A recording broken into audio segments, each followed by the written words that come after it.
Hello everyone, welcome to the What If Anime YouTube channel. Today, we are diving into an exciting new story that will take your imagination to the next level. Let's get started. What if Naruto and Ino disappear after chunin exams and return after 20 years with their kids? Subscribe if you enjoy the video, and also check the description. So let's begin the story. Blood trickled down Naruto Uzumaki's cheek as he staggered through the dense forest on the outskirts of Konoha. The final rounds of the chunin exams had left him battered, exhausted, and, for the first time in his young life, utterly terrified.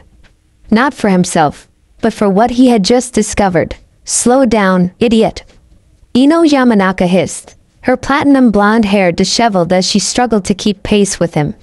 Her own uniform was torn, dirt-smudged evidence of the battle they'd barely escaped. "We need to think this through." Naruto spun around, his blue eyes electric with panic.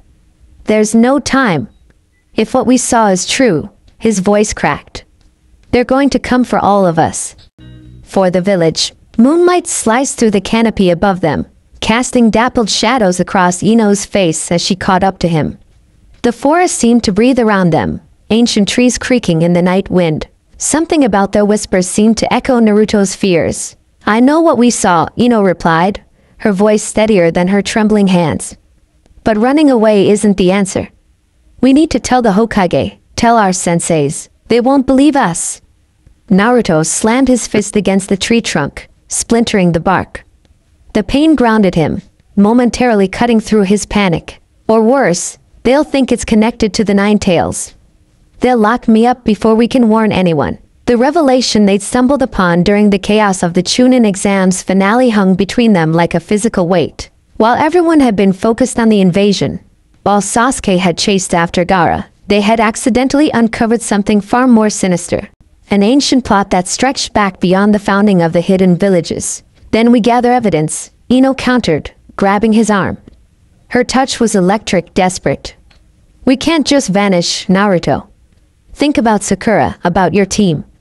Think about my dad." The mention of Inoichi Yamanaka made her voice waver. Of all people, her father might actually believe them. His mind-reading abilities could confirm what they'd seen. Naruto's shoulders slumped, the adrenaline that had propelled him through the forest beginning to fade. In the distance, they could still see plumes of smoke rising from parts of Konoha. Aftermath of the failed invasion. The village was vulnerable now. The perfect time for them to strike. "We don't have time for evidence," he whispered, his voice unnaturally serious. Gone was the loud, brash ninja who proclaimed his dream of becoming Hokage.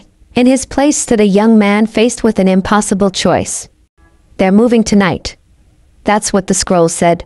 Back in the village, Sakura Haruno paced anxiously outside the hospital room where Sasuke rested. The curse mark had taken its toll, and despite his brave face, she could see the pain etched into his features even as he slept. But it wasn't just Sasuke that had her emerald eyes clouded with worry. "Any word about Naruto?" she asked as Kakashi Hatake approached, his visible eye heavy with exhaustion. Her sensei shook his head, silver hair catching the sterile hospital lights. "Nothing yet. He was seen helping civilians during the attack, but no one's reported seeing him in the last 6 hours. Sakura's stomach twisted into a knot. It wasn't like Naruto to disappear, especially not when Sasuke was injured. Despite their rivalry, the bond between them had grown undeniable during their time as Team 7. "I'm worried, Kakashi-sensei," she admitted, hugging herself against the chill that had nothing to do with the hospital's air conditioning. He seemed strange after his match with Neji, like he'd seen something that scared him. Kakashi raised an eyebrow. Naruto Uzumaki scared? The boy who had faced down Zabuza without flinching? Who had fought Orochimaru in the Forest of Death? "Did he say anything to you?" Sakura shook her head, pink hair swaying. "No, but I saw him talking with Ino after everything calmed down. They both looked I don't know haunted." "Ino Yamanaka?" Kakashi frowned. The two blondes weren't exactly close friends. Rivals for Sakura's friendship, perhaps, but not confidants. That's odd. A commotion down the hall drew their attention. Asuma Sarutobi was striding toward them, his usually laid-back demeanor replaced with tense purpose. Behind him, Shikamaru and Choji followed, concern evident in their expressions. "Kakashi," Asuma called out, his voice gruff with worry. "Have you seen Ino?" "She's missing." The word hung in the air like a thundercloud. Missing. In the aftermath of an invasion, missing rarely meant anything good. "Naruto's gone too," Kakashi replied, his mind already racing through possibilities. "Since when?" "Last time anyone saw her was about 6 hours ago," Shikamaru supplied, his typically bored expression sharpened by concern. "She told Choji she needed to check something by the arena, but never came back." 6 hours, Kakashi repeated, exchanging a meaningful look with Asuma. Same time frame as Naruto's disappearance. Sakura felt her heart rate accelerate. "You don't think they're together?" Shikamaru finished for her, his tactical mind already connecting dots. "It's troublesome, but it's the most logical conclusion. The question is why?" Deep in the Yamanaka household, Inoichi sat perfectly still, surrounded by candles that cast long shadows across the meditation room. His consciousness stretched outward, seeking the familiar bright pulse that was his daughter's mind. As head of Konoha's intelligence division and a master of mind-based jutsu, if anyone could locate Ino through psychic connection, it was him. But where her presence should have been, a vibrant, willful flame among the tapestry of minds in the village, there was nothing. Not the cold void of death, but something different. A barrier, as if someone had specifically shielded her from his searching. His eyes snapped open, sweat beading on his forehead despite the room's cool temperature. "Impossible," he muttered to himself, rising on unsteady legs. The door slid open, revealing his wife's worried face. "Did you find her?" Inoichi shook his head, a chill settling in his bones. "Someone's blocking me." Someone with advanced knowledge of mental barriers. His wife's face paled. "Who would?" "I don't know," he admitted, reaching for his flak jacket. "But I need to speak with the Hokage immediately." As he rushed through the village toward the temporary administrative building, the Hokage Tower having suffered damage during the attack, Inoichi's mind raced through possibilities. Few shinobi possessed the skill to block a Yamanaka's mental probe. Fewer still would have reason to hide Ino from him, unless she was hiding herself. The thought stopped him cold in the middle of the street. His daughter was talented, yes, a prodigy in their clan's techniques. But she shouldn't have been capable of blocking him so completely. Not unless she'd found that scroll. The forbidden technique he locked away years ago, after realizing its potential dangers. A technique that could completely sever mental connections, rendering the user invisible to psychic detection. But why would Ino need such a technique? And what did Naruto Uzumaki have to do with it? The forest gave way to rockier terrain as Naruto and Ino climbed higher into the mountains bordering Fire Country. Dawn painted the horizon in violent streaks of orange and crimson, a bloody canvas that seemed to mirror the chaos they'd left behind. "We should have left a message," Ino said, breaking the tense silence that had fallen between them. "Something to let them know we're not dead?" Naruto supplied, his voice hollow. "Maybe it's better if they think we are." Ino stopped, grabbing his arm and spinning him around with surprising strength. Her pale blue eyes blazed with anger. "Don't you dare say that. Do you have any idea what that would do to them? To Sakura? To my parents?" The raw emotion in her voice penetrated the fog of fear that had enveloped Naruto since their discovery. For a moment, he saw not the bossy, confident Kunoichi who had always seemed so sure of herself, but a scared girl who was walking away from everything she'd ever known. Just like him. "You're right," he conceded, the fight draining from him. "But we can't risk sending a message now. They have eyes everywhere. That's what the scroll warned about." Ancient eyes watching from the shadows. The mention of the scroll made Ino shiver visibly. They had found it by pure chance, or perhaps fate, during the chaos of the invasion. A hidden compartment revealed when a stray attack had demolished part of the arena wall. Inside, a scroll so old it crumbled at the edges, written in a cipher that should have been indecipherable. But Naruto had recognized the symbols instantly. They matched markings on his own seal, tiny details he'd observed during his rare moments of communion with the Nine Tails. And Ino, with her family's knowledge of mind techniques, had pieced together the rest. A conspiracy spanning centuries. A threat to not just Konoha, but all shinobi nations. And somehow, inexplicably, connected to both the Uzumaki clan's sealing techniques and the Yamanaka clan's mind abilities. They were the only two who could possibly understand what they'd found. And that made them targets. "We need help," Ino said finally, her practical nature reasserting itself. "We can't fight this alone." Naruto nodded, his gaze drifting to the horizon, beyond Fire Country's borders. "I know someone who might believe us. Someone who knows about ancient threats and village secrets." "Who?" "Jiraiya of the Sannin," Naruto replied, determination hardening his features. "He was there after my match. Said he wanted to train me. If anyone will listen without immediately thinking we're crazy, it's him." Ino considered this, weighing their limited options. "And if he doesn't believe us?" A grim smile twisted Naruto's lips, so unlike his usual carefree grin that it transformed his entire face. "Then we're on our own. But either way, we can't go back to Konoha. Not until we understand what we're dealing with." The weight of their decision pressed down on them as they continued their journey. Two teenagers carrying a burden meant for much older shoulders. Neither spoke the fear that haunted them both, that they might never see their home again. 3 days passed in Konoha like a fever dream. The village mourned its dead, began repairs, and tried to make sense of the new political landscape following the third Hokage's death. Amid the chaos, the disappearance of 2 genin, even ones as notable as the Nine-Tails Jinchuriki and the Yamanaka heiress, should have been a secondary concern. But Kakashi Hatake knew better. They didn't leave under duress, he reported to the emergency council that had formed in the Hokage's absence. Around the table sat the heads of Konoha's most prominent clans, along with key Jonin instructors. My Nikin tracked their scent to the northern forest border. No signs of struggle, no evidence of pursuit. So they left willingly, Shikaku Nara, Shikamaru's father, stated flatly. His sharp eyes narrowed in thought. The question is why? Inoichi Yamanaka remained silent, his usual composed demeanor fractured by exhaustion and worry. 3 days of continuous mental searching had left him drained, yet no closer to locating his daughter. There's more, Kakashi continued reluctantly. They weren't alone when they crossed the border. A third sen joined them, Jiraiya of the Sannin. This revelation sent a ripple of murmurs around the table.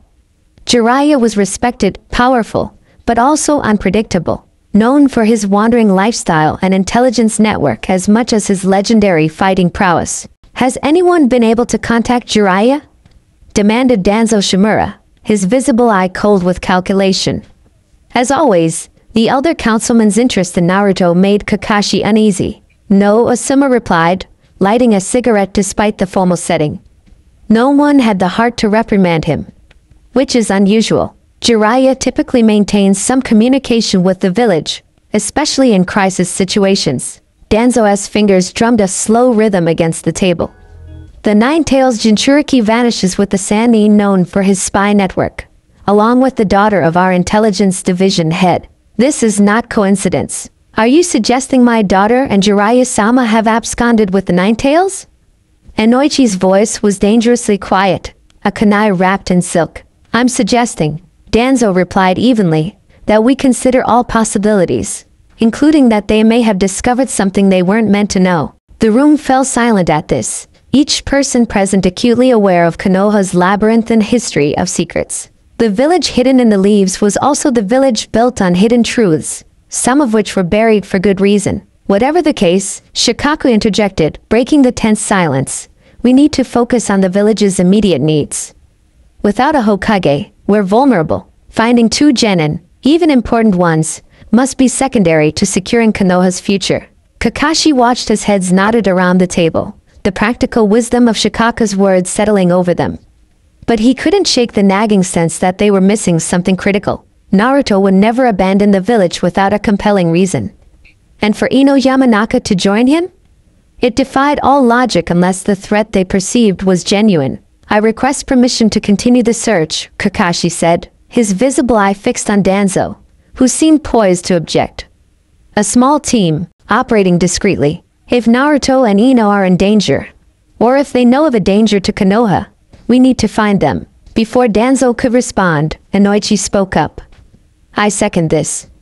And I volunteer to provide any resources the search team needs. Shikaku sighed, recognizing the determination in both men's eyes. Very well. Kakashi, you have 1 week. After that, all resources must be redirected to village security and the Hokage selection process. As the council meeting disbanded, Kakashi found himself approached by a somber-faced Irika Yumino. The academy teacher's concern for Naruto had always run deeper than professional obligation. "Do you really think they're safe?" Irika asked, his voice low to avoid being overheard. Kakashi considered the question carefully. If they're with Jiraiya, physically yes. But something drove them to leave. Irika finished the thought.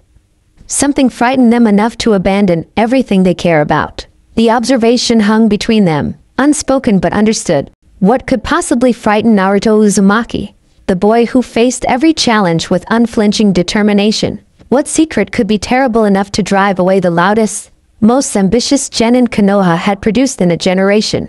Miles away, in a small cavern hidden deep within a nondescript mountain range, Naruto sat cross-legged before a circle of ceiling tags. His face, usually animated with expression, had settled into intense concentration. Sweat beaded on his forehead as chakra flickered visibly around his hands. Not the usual blue, but a deeper violet tinge with crimson threads. Across from him, Ino mirrored his posture, her own chakra manifesting as a pale lavender glow. Between them, Jiraiya observed with uncharacteristic seriousness, his usual jovial demeanor replaced by the focused intensity that reminded them he was, indeed, one of the legendary Sannin. Again, he instructed, making a minute adjustment to one of the ceiling tags. "Naruto, draw from your core, not from the nine tails.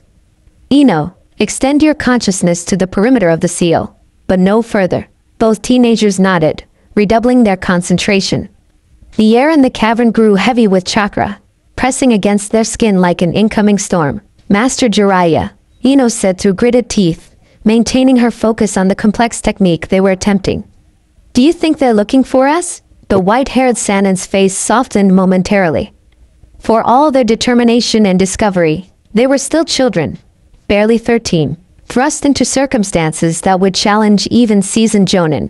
Without question, he replied honestly. "Kakashi won't give up easily. And your father," he glanced at Ino. "A Yamanaka separated from his daughter is a force to be reckoned with." Guilt flashed across Ino's features, nearly breaking her concentration. The delicate web of chakra between her and Naruto wavered. "Focus," Jiraiya reminded her gently. "Regret is a luxury we can't afford right now. Not with what's at stake." They had shown him the scroll, or rather, what remained of it after they'd memorized its contents and destroyed the physical evidence. At first, he'd been skeptical, suspecting a prank or misunderstanding, but certain details had made his blood run cold. Information that connected too perfectly with his own decades of research. Patterns that confirmed his worst suspicions. An ancient cult, predating the hidden villages. A group that had manipulated events from the shadows, nudging the shinobi world towards some grand, terrible purpose. The Nine Tails attack 13 years ago, the Uchiha massacre. Even the recent invasion. All connected, all orchestrated, and now, accelerating toward a culmination that would reshape their world entirely. "We need to be stronger," Naruto said, breaking the silence. His eyes, when they opened, had a feral quality, not the red of the Nine Tails, but something else. A determination that burned so brightly it was almost painful to witness. "Whatever they're planning, we have to be ready to stop it." Jiraiya nodded gravely. "That's why we're here. That's why we can't go back yet." His gaze moved between the two young shinobi who had stumbled upon a conspiracy he himself had only glimpsed pieces of during decades of intelligence work. "The technique you're learning now is just the beginning. Where we're going, what we'll need to do it will take years of preparation." "Years?" Ino's concentration broke completely, her chakra dissipating like morning mist. "But the village, our friends, they're in danger now." "Not immediate danger," Jiraiya corrected. "What you discovered points to a plan that's been in motion for centuries. The final phase isn't set to begin for some time." He paused, weighing how much to share. "But you're right that we need to warn Konoha. Just not directly." He reached into his robes and withdrew a small toad, no larger than his palm. The creature blinked sleepily, then focused with surprising intelligence on the three humans. "Gamakuro here will deliver a message to Fukasaku at Mount Mayaboku. From there, It will reach certain individuals in Konoha, ones I trust implicitly. Jiraiya's expression grew distant, not enough to reveal everything, but enough to put them on guard. To make them look deeper, Naruto studied the tiny toad with newfound appreciation. And us?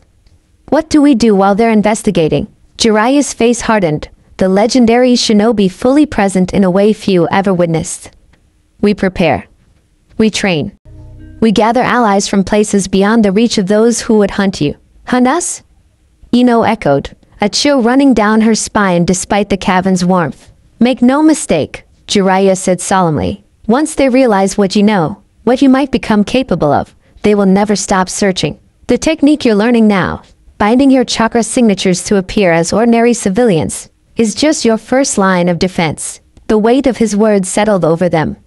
This wasn't a mission with a defined endpoint. This was a new life. A secret war. How long? Naruto asked, his voice barely above a whisper. How long until we can go home? Jiraiya's silence was answer enough. Outside the cavern, night fell over the mountains, stars emerging like distant watchers.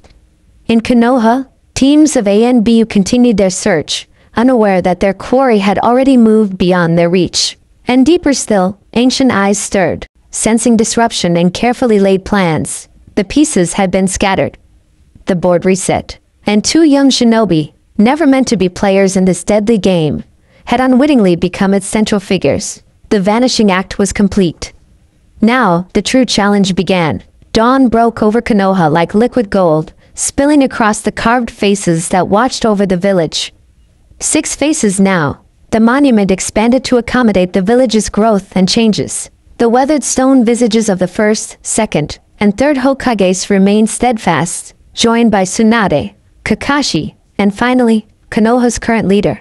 Sasuke Uchiha stood at the window of the Hokage's office, his mismatched eyes, one onyx black, one ring purple, reflecting the sunrise. At 33, the last Uchiha cut an imposing figure. His sharp features had hardened with age, etched with the countless battles and burdens he'd shouldered.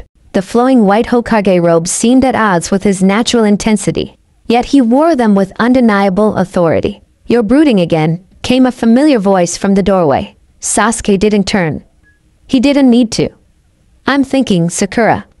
"There's a difference." Sakura Uchiha strode into the office, her footsteps confident and deliberate. The years had transformed the once timid girl into Konoha's most formidable medical ninja, surpassing even her mentor, Tsunade. Her pink hair was cropped short for practicality, and a diamond-shaped seal adorned her forehead, a testament to her mastery of the strength of 100 technique. The white coat of the hospital director swished around her ankles as she approached her husband. "Thinking about what?" she asked, though the date on the calendar provided answer enough. Sasuke's jaw tightened almost imperceptibly. 20 years today. The weight of those 3 words hung between them. 20 years since the chaos of the chunin exams. 20 years since Orochimaru's failed invasion. 20 years since Sasuke had awakened in a hospital bed to learn that his loud-mouthed teammate had vanished without a trace. "You still think they're alive," Sakura said. "Not a question. Naruto is too stubborn to die," Sasuke replied, the ghost of a smirk flickering across his face before vanishing again. "And Yamanaka was resourceful." Sakura moved beside him, their shoulders nearly touching as they gazed out at the village. Konoha had changed dramatically in 2 decades. The skyline now featured modern buildings alongside traditional architecture, a physical manifestation of how the shinobi world had evolved while maintaining its roots. The Hokage Tower itself had been rebuilt twice, once after Pain's devastating attack and again following the 4th Shinobi World War. "The council wants to officially declare them deceased," Sakura said quietly. "For closure. For record-keeping." Sasuke's hand clenched at his side, the only visible reaction to this information. After all this time, what difference would it make? It would matter to their families. Sakura turned, leaning against the window frame to study her husband's profile. "Inoichi-san has never stopped searching, you know. Even after retiring from intelligence." A muscle worked in Sasuke's jaw. "And what about you? Do you believe they're dead?" The question pierced through Sakura's professional demeanor, reaching the girl who had once been part of Team 7. Her emerald eyes clouded momentarily. I believe, she said carefully, that if anyone could survive 20 years off the grid, it would be Konoha's #1 unpredictable ninja. The faintest smile tugged at Sasuke's lips. Then the council can wait. On the other side of the village, the morning routine at the Nara household unfolded with its usual blend of ordered chaos. Shikamaru Nara, his hair now sporting distinguished streaks of gray at the temples, nursed a cup of strong black tea while reviewing intelligence reports. As Konoha's chief strategist and the Hokage's right hand, his mornings began earlier than he'd ever imagined possible in his youth. "Dad!" A voice like a thunderclap shattered the peace. "Shikadai stole my weapons pouch again." Shikamaru didn't look up from his reports. "Tamaki, you're a jonin? If you can't keep track of your own equipment, perhaps I should recommend a demotion." His daughter stomped into view, her blonde hair pulled into 4 spiky ponytails, a style inherited from her mother. At 17, Tamaki Nara was the spitting image of Temari, from her teal eyes to her fierce temperament. Only the lazy slouch of her shoulders when off-duty betrayed her Nara heritage. "That's not the point," she huffed, snatching an apple from the fruit bowl. "It's the principle.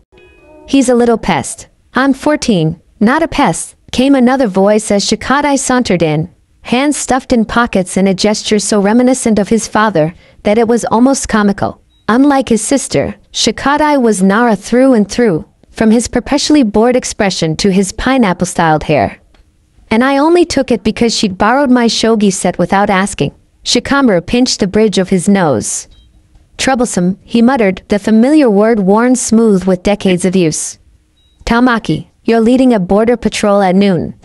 Shikadai, you have academy duties. Sort this out, or I'll have your mother deal with it when she returns from Suna." The siblings exchanged alarmed glances. Their mother's conflict resolution typically involved hurricane-force winds and no small amount of shouting. The weapons pouch materialized in Tamaki's hand almost instantly. "Found it," Shikadai announced with suspicious innocence. A knock at the door saved Shikamaru from further family diplomacy. He rose, recognizing the particular rhythm. 3 sharp raps, a pause, then 2 more. Only one person knocked that way. Ino's father stood on the threshold, looking every one of his 70 years. Inoichi Yamanaka's once vibrant blonde hair had faded to silver, and deep lines etched his face like a weathered map. But his eyes, those remained sharp, piercing, filled with the same determination that had driven him for 2 decades.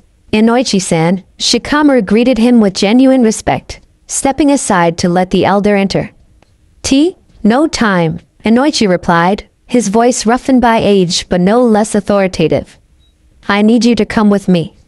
Now." Something in the older man's tone sent a jolt of alertness through Shikamaru's typically unflappable demeanor. He'd known Inoichi his entire life, had watched the man transform from a pillar of Konoha's intelligence community to a hunted father consumed by his daughter's disappearance. In recent years, as age forced him to step back from active searching, Inoichi had grown quieter, more resigned. Today, though, fire blazed in those faded blue eyes. "What's happened?"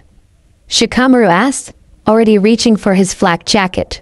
Inoichi glanced at the curious teenagers before lowering his voice. "One of my sensing barriers was triggered last night. The one at the northern border." Shikamaru froze, jacket half on. The northern border, where Naruto and Ino had last been tracked 20 years ago. "That barrier has been triggered before," he said cautiously, unwilling to feed false hope. "Weather, wildlife, traveling merchants, not like this." Inoichi's hand trembled slightly as he withdrew a small scroll from his robes. This was different. 2 chakra signatures briefly exposed when they crossed the perimeter. His voice caught. One of them matched Ino's frequency. Not perfectly, it was altered, muted somehow, but unmistakable to me. Shikamaru's analytical mind raced through possibilities. After 20 years of false leads and disappointed searches, he'd learned to temper hope with skepticism. But Inoichi's abilities, especially regarding his daughter's chakra signature, were legendary. If he claimed a match, the other signature? He asked, keeping his voice steady. Inoichi's expression shifted, becoming more guarded. Powerful. Controlled. But with underlying complexities. Reminiscent of Naruto's, but again, altered. "Have you informed the Hokage?" "Not yet." Inoichi's jaw set stubbornly. I came to you first. Sasuke has complicated feelings when Naruto is concerned. That was putting it mildly. For years after the disappearance, Sasuke had oscillated between cold dismissal of his former teammate and obsessive searches. Eventually, as responsibilities mounted and the village's needs demanded his attention, the searches had become less frequent. But Shikamaru knew the Uchiha had never truly given up, had never accepted Naruto's absence as permanent. We need more than triggered barriers, Shikamaru said, mind already formulating strategies. If they're truly back after all this time, why now? And why secretly cross the border instead of coming directly to the village? Inoichi's weathered face hardened. 20 years ago, my daughter and Naruto Uzumaki fled this village in fear. Whatever drove them away might still exist. They could be testing the waters, assessing whether it's safe to return. The implications hung heavy in the air. What could have terrified two genin so thoroughly that they'd abandon everything they knew? And if that threat remained, what did it mean for Konoha now? Tamaki, Shikamaru called to his daughter, decision made. Inform Captain Hyuga that you'll be delayed. Family matter. Shikadai, tell your sensei you'll miss morning classes. The siblings exchanged surprised glances but knew better than to question their father's serious tone. Where are we going? Shikadai asked, already moving to collect his gear. Shikamaru buckled on his weapons pouch, feeling the familiar weight of responsibility settle across his shoulders. To see the Hokage, he replied. And then, perhaps, to find some ghosts. The forests outside Konoha teemed with morning life, birds calling, insects buzzing, leaves rustling in the gentle breeze. To the untrained ear, it was merely nature's symphony. To Hinata Hyuga, it was a carefully orchestrated deception. 2 o'clock, approximately 800 meters, she murmured, her Byakugan activated beneath the distinctive ANBU mask she wore. Though she had retired from active duty years ago, certain missions still required her unique abilities. Beside her, her cousin nodded almost imperceptibly. Neji Hyuga, who had nearly died during the Fourth Shinobi World War before a desperate medical intervention saved him, served as commander of Konoha's ANBU forces. His own mask, carved to resemble a hawk, concealed the scars that traced the right side of his face. Movement pattern? He asked, voice barely audible. Deliberate, Hinata replied, her enhanced vision tracking their quarry through layers of forest and stone. 2 individuals. Adult-sized. One carrying something. No, someone. A child, I think. This detail caused a ripple of tension through the 4-person squad concealed among the ancient trees. Children meant civilians, or worse, hostages. They're maintaining a steady course toward the village, Hinata continued, veins bulging around her eyes as she pushed her Byakugan to its limits. But they're moving too directly, too purposefully. They know exactly where they're going. Neji raised a hand, signaling the squad to hold position. Chakra signatures? Hinata frowned behind her mask. That's what's strange. I can see their physical forms clearly, but their chakra networks are muffled.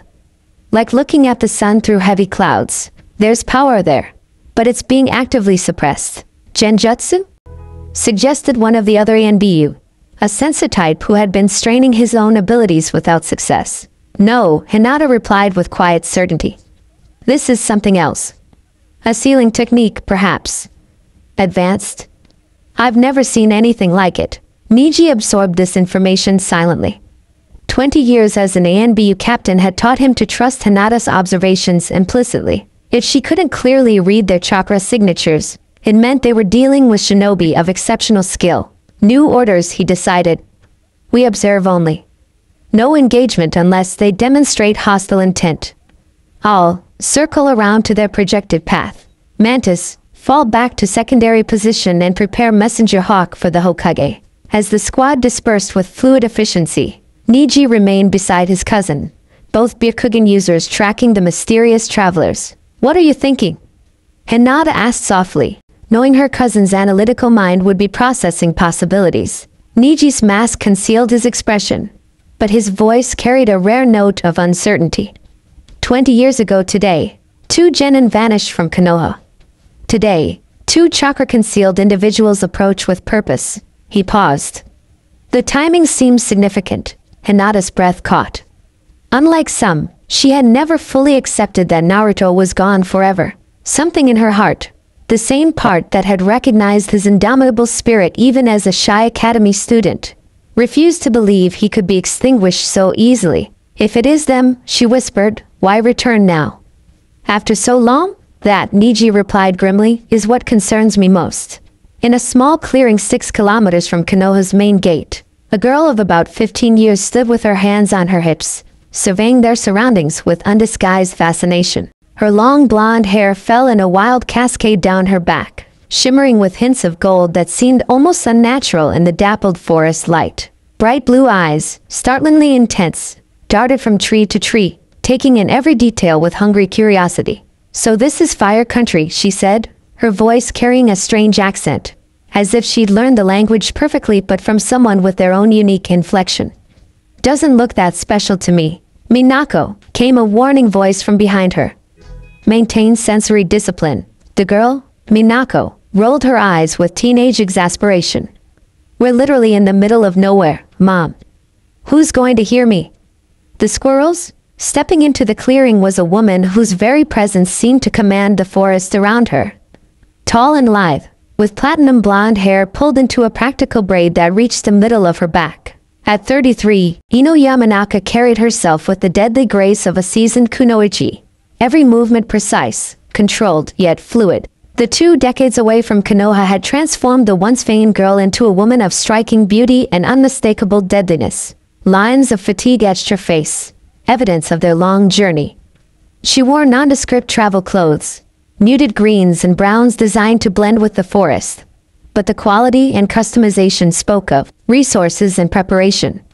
Most notably, she carried no visible forehead protector or village insignia of any kind. "Squirrels, ANBU patrols, automated sensing barriers," Ino replied crisply. "Take your pick. This close to the village, we assume we're being watched at all times." Minako sighed dramatically but obediently closed her eyes, forming a familiar hand sign. Immediately, her wild chakra, which had been leaking outward in excited pulses, retracted, folding inward until it was barely detectable even to her mother's trained senses. "Better," Ino acknowledged with a tight nod. Her gaze drifted toward the tree line, concern flickering across her features. "They should have been here by now." As if summoned by her words, branches rustled, and 2 more figures emerged into the clearing. The first was a boy who appeared slightly younger than Minako, perhaps 13 or 14. Where the girl was all vibrant energy and golden light, he moved with deliberate calm, his features composed in a mask of careful neutrality. Dark hair fell in a neat ponytail down his back, and calculating blue eyes, the same shade as Minako's, surveyed the clearing with methodical precision. "Perimeter is secure, Mother," he reported, his formal tone at odds with his youth. "No active surveillance detected within 300 meters. "Good work, Shikaku," Ino replied, reaching out to brush an invisible piece of lint from his shoulder. A rare display of maternal affection that the boy tolerated with stoic dignity. The final figure stepped into the clearing, and the forest itself seemed to hush in response. Even after 20 years, there was no mistaking Naruto Uzumaki. The gangly, orange-clad boy had become a man of imposing presence, tall and powerfully built, with the lean muscle of someone who lived by combat and constant movement. His once bright blonde hair had darkened slightly with age, now streaked with hints of red that caught the sunlight like copper wire. 3 whisker marks still adorned each cheek, though they were partially obscured by stubble from days of travel. Gone was the garish orange jumpsuit, replaced by practical dark clothing with subtle reinforcement at vital points. Like Ino, he wore no village symbols or identification. Most striking was the complex network of seal markings visible at his wrists and throat, iridescent patterns that seemed to shift and pulse with his breathing. But it was his eyes that had changed most profoundly. Still blue, still capable of warmth, but now holding the weight of 2 decades of exile, of secrets kept and burdens carried. Eyes that had seen too much, that had been forced to look too long into darkness. In his arms, he carried a small, sleeping child, a boy of perhaps 4 or 5 years, with a shock of bright red hair. The child's face, peaceful in slumber, showed the same whisker marks as his father. "We're being watched," Naruto stated simply, his voice deeper and more measured than the boisterous shouts of his youth. "Southeast quadrant, approximately 800 meters. 2 Byakugan users, plus support team. Ino nodded unsurprised. Hinata? Most likely, Naruto confirmed, a flicker of something. Regret, perhaps, crossing his face before disappearing behind practice neutrality. Her chakra signature is distinctive. Minako bounced on her heels, excitement overriding caution. So they know we're here? Are we going to the village now? Will I finally get to see where you grew up? Will, Minako, her younger brother interrupted with a long-suffering sigh. Protocol. The girl stuck out her tongue at him but fell silent, though she continued to fidget with barely contained energy. Naruto carefully transferred the sleeping child to Ino, who cradled him with practiced ease. The exchange was wordless, efficient, the movement of partners who had operated in sync for many years. They'll report to the Hokage, Naruto said, rolling his shoulders as if preparing for combat. Depending on who holds the position now, we might be welcomed, arrested, or attacked on sight. Dad, Minako protested, her young face scrunching in confusion. They're your friends. You're home. Why would they attack us? A shadow passed over Naruto's features. Because we'd been gone a very long time, Mina. Because they don't know why we left, or why we've returned. Because they have no reason to trust us. They'll trust you once you explain, the girl insisted with the absolute confidence of youth. Once you tell them about the Guardians, about what you've been doing all these years. Ino and Naruto exchanged a look laden with unspoken communication. The kind that only comes from decades of shared struggles and secrets. Let's hope so, Ino murmured, adjusting her hold on the sleeping child. But first, we need to establish contact properly. On our terms. Naruto nodded, then bit his thumb, drawing blood. The hand signs he formed were swift, practiced, but not the familiar sequence for his once signature summons. These were different, more complex. Summoning jutsu, he intoned, pressing his palm to the ground. Smoke billowed, clearing to reveal not a toad, but a small, russet-colored fox with 3 swishing tails. The creature shook itself, then fixed intelligent amber eyes on Naruto. Kurama Kid has returned to the leaf nest, the fox observed, voice surprisingly melodious for such a small creature. After so many seasons. Hello, Akiko, Naruto greeted the fox with genuine warmth. I need you to deliver a message to the Hokage of Konoha. The fox's ears perked forward with interest. Which word bundle shall I carry? From inside his jacket, Naruto produced a small scroll sealed with an unfamiliar emblem. Either Uzumaki spiral nor any recognized village symbol, but a complex design that incorporated elements of both alongside other, stranger markings. This one, he said, securing it to a slender harness around the fox's middle. For the Hokage's eyes only. Wait for a response. The fox sniffed the scroll, then Naruto's hand, and finally turned its bright gaze on the children. The kids have grown since I last saw them. The red one smells of storm chakra. He's been developing, Ino said carefully, glancing down at the sleeping child in her arms. Which is part of why we've returned. Akiko's tail swished in acknowledgement. I will run swift, returned swifter. With that, the small fox darted into the underbrush, disappearing so completely it might have never existed. Minako watched the fox go with visible disappointment. I wanted to go with her. See the village. Soon enough, Naruto assured her, ruffling her blonde hair, an automatic gesture that earned him a teenager's scowl. If things go well, and if they don't? Asked Shikaku, ever the pragmatist. Naruto's gaze hardened, scanning the distant trees where Konoha's ANBU observed them. Then we implement contingency plan Delta and disappear again. Ino laid a hand on his arm, a steadying touch. It won't come to that. My father is still alive. I felt him when we crossed the barrier last night.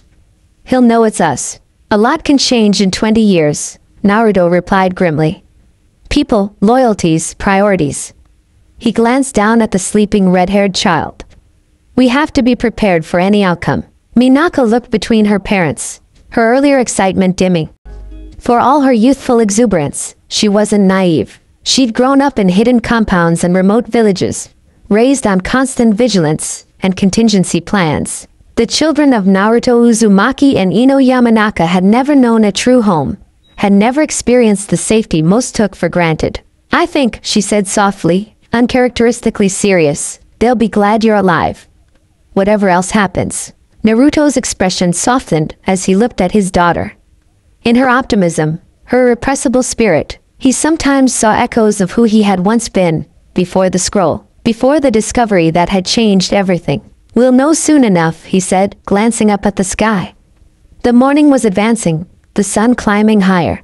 In Konoha, daily routines would be in full swing, missions assigned, training sessions conducted, lives continuing as they had for years.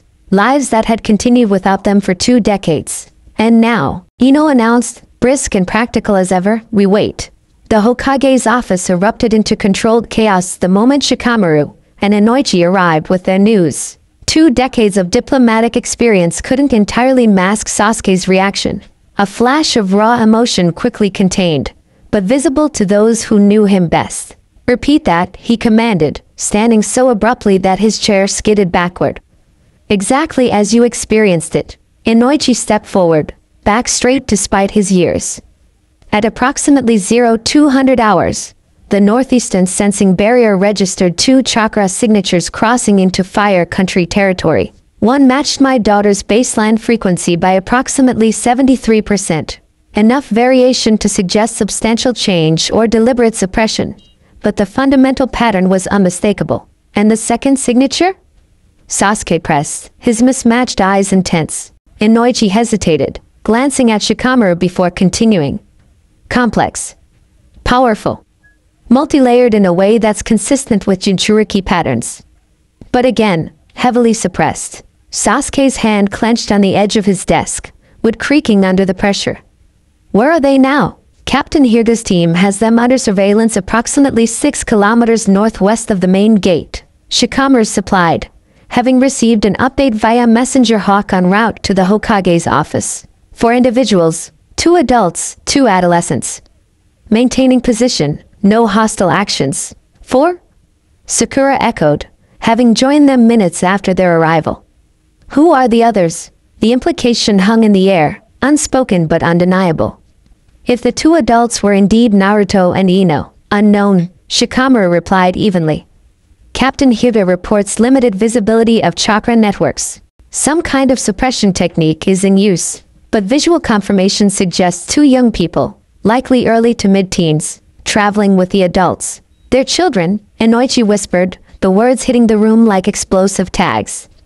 The elder Yamanaka's composure cracked momentarily, decades of grief and hope warring in his weathered face.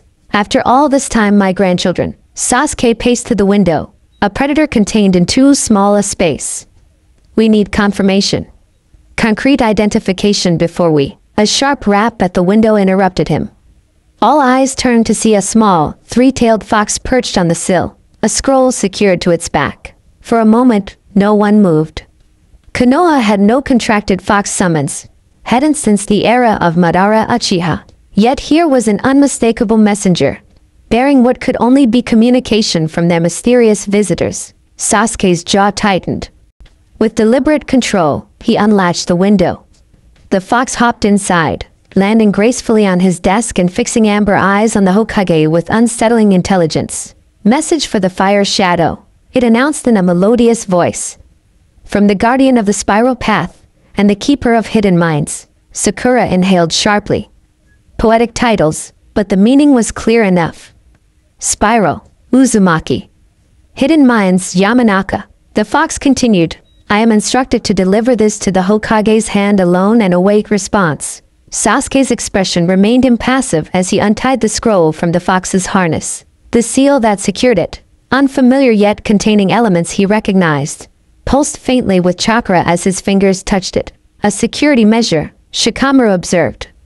Blood-keyed, most likely. Indeed, the seal remained stubbornly intact until Sasuke, with a barely perceptible sigh, bit his thumb and smeared a drop of blood across it. The markings flared briefly, then dissolved, allowing the scroll to unroll. The message inside was brief, written in a steady hand that bore little resemblance to Naruto's childhood scrawl. To the current Hokage of Konohagakure, after 20 years of necessary absence, we seek temporary sanctuary within the village boundaries for ourselves and our children. We bring critical intelligence regarding a threat to all shinobi nations, the same threat that necessitated our departure 2 decades ago. We request the secure meeting with village leadership, including Yamanaka and Noichi, to explain our actions and share what we have learned.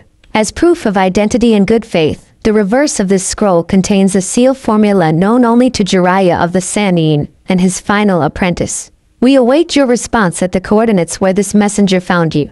Uzumaki Naruto, Yamanaka Ino. Sasuke flipped the scroll to reveal an intricate sealing formula inscribed on the reverse. A complex arrangement that even his Sharingan struggled to fully comprehend. But certain elements were unmistakable. Components of the Flying Thunder God technique, fragments of the 8 trigram seal, and modifications that could only have come from a true seal master. Without a word, he passed the scroll to Sakura, who read it quickly before handing it to Inoichi. The elder Yamanaka's hands trembled visibly as he absorbed its contents. "It's them," Inoichi said, voice rough with emotion. "That's Ino's handwriting. Matured, refined, but unmistakably hers. The seal is legitimate," Sasuke confirmed, his own voice carefully controlled. "Only someone trained by Jiraiya could have created it." Shikamaru crossed his arms, mind already racing through implications and strategies. After 20 years of silence, they returned today with warnings of a threat and children in tow, his sharp gaze fixed on Sasuke. "The timing can't be coincidence." "What do you mean?" Sakura asked, though her analytical mind was already connecting the same dots. "Today marks exactly 20 years since they disappeared," Shikamaru elaborated. "Either they've been counting the days in exile, or something significant is attached to this anniversary." Sasuke turned to the fox, which had been waiting patiently throughout their discussion. "Tell them this. The Hokage will meet them at sundown, at Training Ground 7. They may bring their children, but all suppression techniques must be deactivated before entering the village. An escort will be provided." The fox's head tilted curiously. "The fire's shadow has familiar scent to the guardian. Are you kin clan to him?" A ripple of surprise passed through the room. Even the fox didn't know Sasuke's identity, suggesting that Naruto hadn't shared much about his former life with his summons. "We were teammates," Sasuke replied after a moment, something indefinable flickering in his mismatched eyes. "Long ago." The fox's tail swished as it absorbed this information. "I will carry your words to the guardian and the keeper." With a graceful leap, it disappeared through the still open window. Silence filled the Hokage's office as the fox's departure left them with the reality of what had just transpired. After 20 years of questions, of searching, of gradual acceptance of lost Naruto and Ino were alive. Not only alive, but returning, with children, with warnings, with mysteries still unsolved. "I want a full security detail," Sasuke said finally, turning to Shikamaru. "EMBU presence, but discreet. No hostile positioning." "Understood," Shikamaru nodded. "Medical team on standby?" "Yes," Sakura interjected before Sasuke could respond. "I'll oversee it personally." Her professional tone didn't quite mask the emotions beneath. 20 years had dulled but never eliminated the ache of losing her teammates. First Sasuke to vengeance, then Naruto to mystery. "Inoichi-san," Sasuke addressed the elder Yamanaka, his formal tones softening slightly. "Your presence was specifically requested. However, given the personal nature of this reunion, I will maintain professional composure," Inoichi assured him, straightening his shoulders with dignified determination. "Whatever caused my daughter to leave, whatever brings her back now, Konoha's security remains paramount." Sasuke studied the older man briefly before nodding in acceptance. "Until sundown, this information remains classified. We don't announce their return until we understand why they left." As the meeting dispersed, Sasuke remained at the window, gazing in the direction where, just 6 kilometers away, the friend he had once considered a brother waited with unknown children and 20 years of secrets. Despite his composed exterior, a storm of emotions churned beneath the Hokage's formal demeanor. Anger at the abandonment, relief at the proof of life, suspicion at the convenient timing, and deeper still, a feeling he was reluctant to name even to himself. The fierce, consuming need to see with his own eyes that Naruto Uzumaki still existed in this world. The fox messenger had called him guardian of the spiral path. What had the dead last of their academy class become during these missing decades? What had transformed the loud, orange-clad genin into someone who communicated through formal scrolls and fox summons? More importantly, What threat could have been powerful enough to drive away Konoha's most determinedly loyal shinobi for 20 years? Sasuke suspected he wouldn't like the answer. The sun dipped toward the horizon, painting the sky in deepening shades of amber and crimson. In the forest clearing, Naruto ceased his methodical inspection of their supplies to glance westward, gauging the time. "They're coming," he stated, rising from his crouched position with fluid grace. Not a question, but a certainty. As if he could sense the approaching shinobi long before they came into view. Ino nodded, finishing the complex braid she was weaving into Minako's wild blonde hair. Diplomatic escort, most likely. Standard protocol. Her hands moved with practiced efficiency, securing the final strands. "There. Now you look like a proper kunoichi, not a wind spirit." Minako preened slightly, patting the intricate arrangement. "Will they like us, do you think? Your friends from before?" A shadow passed over Ino's features, there and gone so quickly that only Naruto, attuned to her every micro-expression after 2 decades together, noticed it. "They'll be cautious," she replied honestly. "We've been gone a long time." Without explanation, Naruto added, kneeling to help their younger son, Shikaku, adjust his travel pack. "From their perspective, we abandoned the village. But you had to leave," Shikaku stated, his young face solemn. Unlike his sister's expressive openness, the boy had inherited his mother's analytical mind and his namesake's strategic thinking. "To protect them. To gather information." "We know that," Ino said gently. "They don't." "Not yet." The 4-year-old redhead, who had woken from his nap cranky and clingy, tugged at Naruto's sleeve. "Papa, I don't want to go," he whined, rubbing his eyes with pudgy fists. "Too many people feelings." Naruto scooped up the child with practiced ease, settling him on broad shoulders where small hands immediately tangled in his hair for security. "It's okay, Kushina," he soothed, using the nickname that always calmed his youngest son. "Remember what we practiced? The quiet mind technique?" The boy nodded solemnly, his bright red hair flopping into eyes that, unlike his siblings' blue, were a striking violet. Whisker marks, fainter than Naruto's but unmistakable, adorned his chubby cheeks. "Think of the bubble," he recited carefully.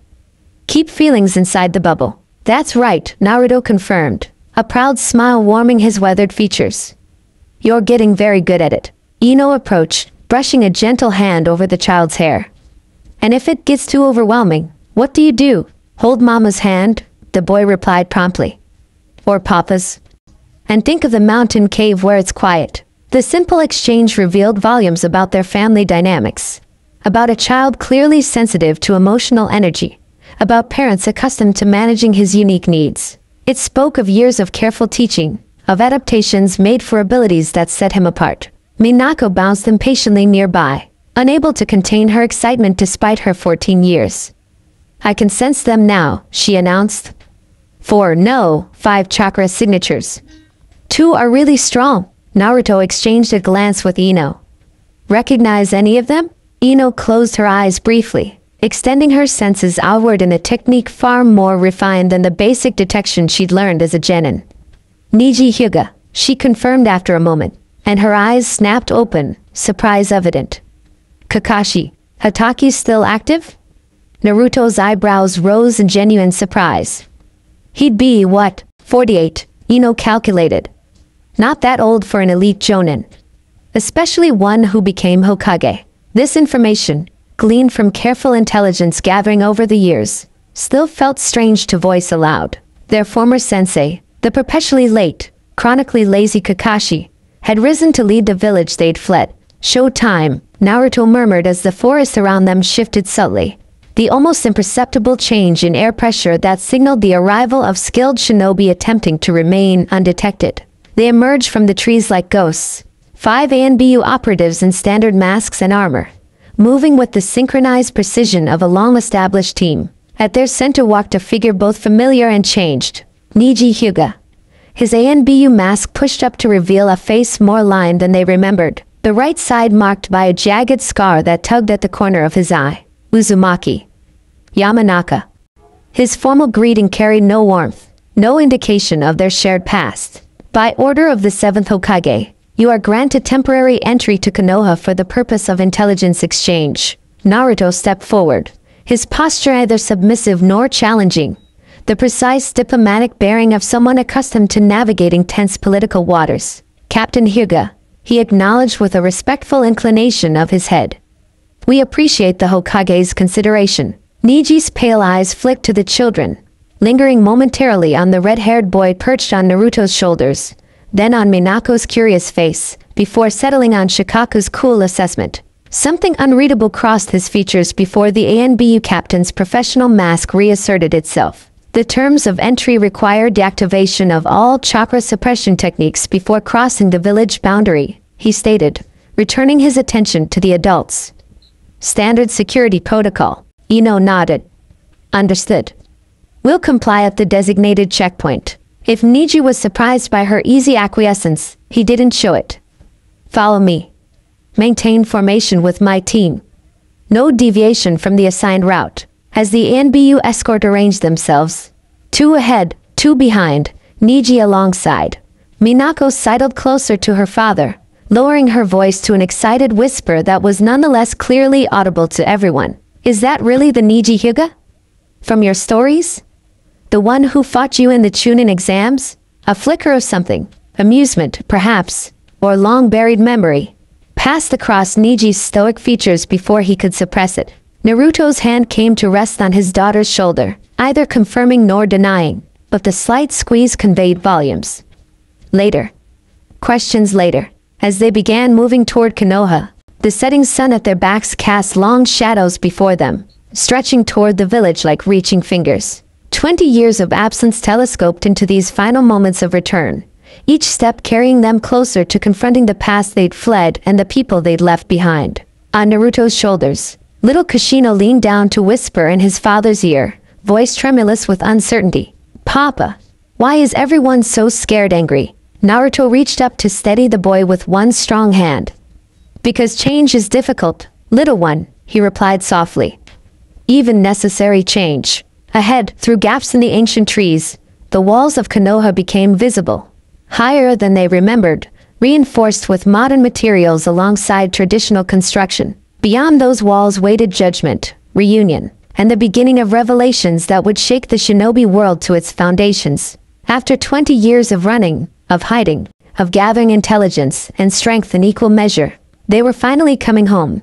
Though whether Konoha would still claim them remained to be seen. Konoha's main gate loomed before them, a towering monument to both tradition and innovation.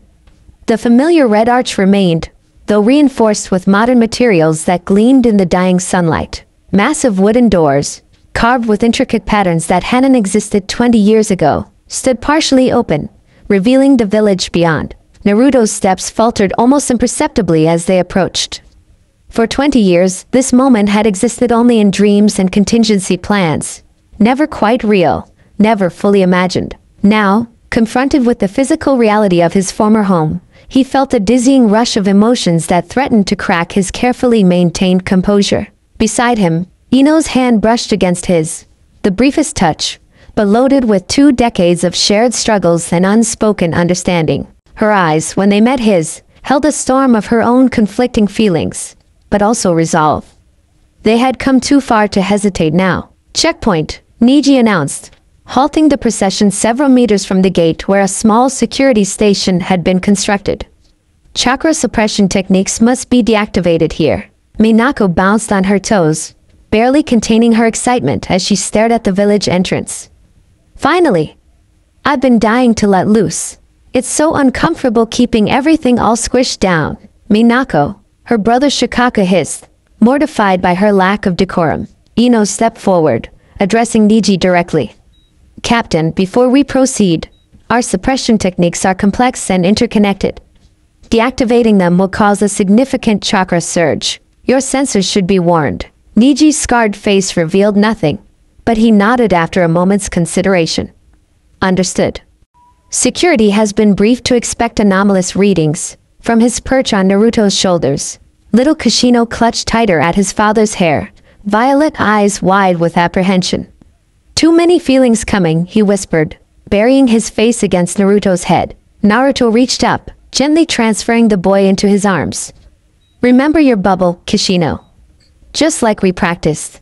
The child nodded solemnly, then closed his eyes in concentration. tiny fingers forming a seal that no 4-year-old should have been able to master. Ready? Ino asked, glancing at each family member in turn. At their nods, she formed a complex sequence of hand signs. Nothing that Niji recognized from standard Konoha techniques. Naruto mirrored her movements with his free hand, while the older children followed with practiced precision. Release. Phantom Veil technique. They intoned in near-perfect unison. The effect was instantaneous and staggering. Chakra erupted from all 5 figures like water bursting through a shattered dam. Not chaotic, but powerful beyond measure. Colors bloomed around them in shimmering auras visible even to non-sensor types. Naruto's a swirling maelstrom of blue and crimson. Ino's a pulsing lavender threaded with platinum filaments. Minako's a sunburst of golden light. Shikaku's a deep indigo that seemed to bend shadows toward it. And most surprising, little Kushino's a vibrant, almost electric emerald that sparked and flared with untamed potential. The ANBU escorts instinctively dropped into defensive stances, overwhelmed by the sudden tsunami of chakra. Even Niji, with all his experience, took an involuntary step backward, Byakugan activating automatically in response to the perceived threat. Holy shit, one of the masked ANBU whispered, breaking protocol in his shock. Through his Byakugan, Niji saw what the others could only sense. Chakra networks unlike anything in Konoha's medical records. Naruto's had always been unusual due to the 9 tails. But now it was transformed. The demonic chakra fully integrated with his own in a complex lattice that defied conventional understanding. Ino's mind-centered pathways had evolved into something almost architectural in its precision. And the children's networks, especially the youngest, displayed hybridized patterns that combined elements of both parents, while manifesting entirely new configurations. Apologies for the display, Naruto said calmly, as if they hadn't just unleashed chakra signatures that would register on sensors halfway across Fire Country. The technique requires significant suppression. Niji recovered his composure with admirable speed. Proceed through the checkpoint. Single file. As they crossed the threshold into Konoha proper, Naruto felt a physical jolt, like electricity running along nerve endings too long deadened. Home. For all its changes, for all the new construction and unfamiliar additions, the essential character of the village remained. The same mountains still watched over the rooftops. The same rich scent of earth and timber perfumed the air, though now mingled with new aromas of development. For Ino, it was the familiar vibration of thousands of minds in proximity. A psychic hum that had once been as natural as breathing. She had grown accustomed to smaller communities, to isolated compounds and remote villages. The sudden immersion in Konoha's mental cacophony was both overwhelming and achingly familiar. "Mom," Minako whispered urgently, gripping Ino's sleeve. Everyone staring. Indeed, their procession had not gone unnoticed. Word traveled fast in the shinobi village. Civilians and ninja alike paused in their evening activities, watching with undisguised curiosity as the ANBU escort guided these strange yet somehow familiar visitors through the main thoroughfare. Whispers followed in their wake like ripples in still water. "Is that? Can't be. They've been dead for." The blonde hair, whisker marks like the old stories. Those kids with them. Naruto kept his gaze fixed ahead, ignoring the murmurs and pointing fingers. In his arms, Kushino had gone rigid, overwhelmed by the surge of emotions emanating from the curious onlookers. The boy's chakra flickered erratically, responding to the psychic bombardment. "Breathe, little one," Naruto murmured, channeling a thread of calming energy into his son's system. "Find the quiet center." Ino moved closer, adding her own stabilizing presence to the boy's struggle. As a Yamanaka, she understood better than most the challenge of sorting through emotional input. "Focus on my voice, Kushino. Just like our practice in the mountains." The child nodded jerkily, tiny face scrunched in concentration. Gradually, his flaring chakra settled into a more stable rhythm. Their path took them deeper into the village, past buildings both familiar and strange. The Yamanaka flower shop still stood on its corner, though expanded and modernized. Ichiraku Ramen occupied the same location, now a proper restaurant rather than a simple stand. The academy had clearly been rebuilt, larger and more imposing than before, with training grounds visible through an ornate gate. They fixed the crack in the third's nose, Naruto observed suddenly, gaze lifting to the Hokage monument that dominated the village skyline. Niji followed his line of sight. after the restoration following Pain's attack. You remember that? We weren't completely isolated, Naruto replied, a hint of his old defensiveness breaking through the composed exterior. We knew about Pain. About the war. Minako stared up at the monument in undisguised wonder. 6 faces now, she counted aloud. Grandpa said there were only 4 when you left. Grandpa? Niji echoed, the first sign of personal interest he'd shown. The girl winced, realizing her slip. Shikaka shot her a reproachful look that would have done his namesake proud. Master Jiraiya, Ino clarified smoothly. He was with us for many years before his passing. The children came to call him Grandpa. Something flickered in Niji's pale eyes. Surprise, perhaps, or recalculation. I see. They continued in tense silence until the Hokage Tower came into view. Rebuilt and expanded but unmistakable in its central role within the village.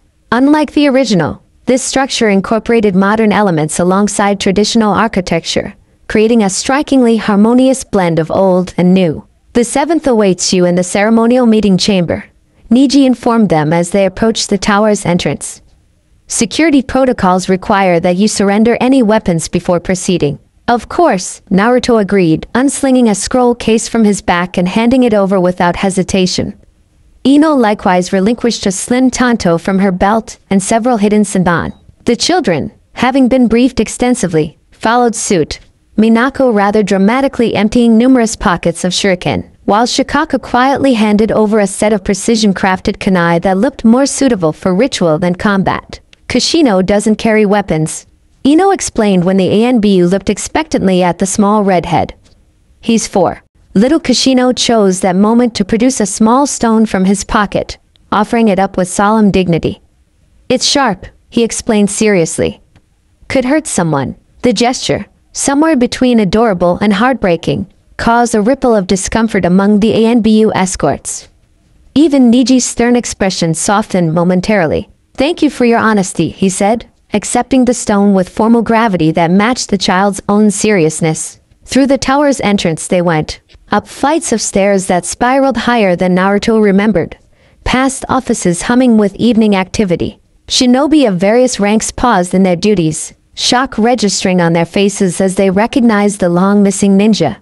A few of the older ones even reached out instinctively before pulling back, as if touching these apparitions might dispel whatever genjutsu had conjured them. Everyone looks ancient, Minako whispered to her brother, not quite quietly enough. Were they all this old in Dad's stories? Everyone ages 20 years when you don't see them for 20 years, Shikaka replied with dry logic. Basic mathematics. Their banter died as they reached an imposing set of doors marked with the Konoha symbol and flanked by ANBU guards. Niji nodded to the sentries, who stepped aside, allowing the doors to swing open on silent hinges. Beyond lay a spacious chamber designed for diplomatic functions, formal yet intimate, with a circular table at its center rather than the traditional Hokage desk. The room's design enabled conversation without the hierarchical positioning of standard meeting rooms, though no one could mistake where the true authority resided. 6 figures awaited them inside, arranged in a loose semicircle that conveyed both caution and anticipation. At the center, unmistakable despite the years and changes, stood the 7th Hokage. Sasuke Uchiha had abandoned the flowing robes for this encounter, clad instead in dark, practical attire that spoke more of the battlefield than bureaucracy. His mismatched eyes, one onyx black, one ringed Rinnegan, fixed on Naruto with an intensity that seemed to compress the very air between them. The years had sharpened rather than softened his features, carving deeper lines of authority and experience into what had once been almost feminine beauty. Beside him, Sakura Uchiha stood with the poised readiness of a combat medic, prepared for either healing or harm as circumstances dictated. Her short pink hair framed a face mature but still youthful, though her emerald eyes carried the weight of responsibilities far beyond her years. Shikamaru Nara occupied the position to Sasuke's left, arms crossed over his flak jacket, his analytical gaze already dissecting the newcomers with characteristic efficiency. Gray streaked his hair at the temples, and the shadow of his father's bearing had fully manifested in his stance.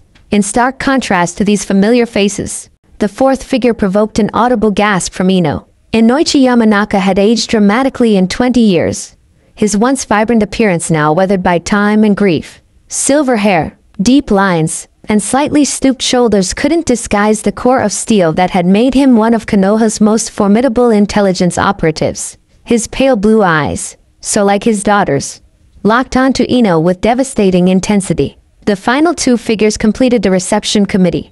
Kakashi Hatake, somehow looking less changed than the others despite the passage of time. His masked face and visible eye conveying the same lazy alertness that had characterized him 2 decades earlier. And Hinata Hyuga, now a woman of quiet confidence rather than shy hesitation, her lavender eyes taking in every detail of the returned exiles. For one breathless moment, the two groups regarded each other across a chasm of 20 years. Suspicion and hope, anger and longing, all suspended in perfect, terrible balance. Then Kishino squirmed in Naruto's arms, breaking the tableau with childish impatience. "Papa, down please," he requested, eyes fixed curiously on the assembled Konoha leadership. Naruto hesitated, protective instincts warring with the need to show trust. Finally, he set the boy gently on his feet, though he kept a hand on the small shoulder.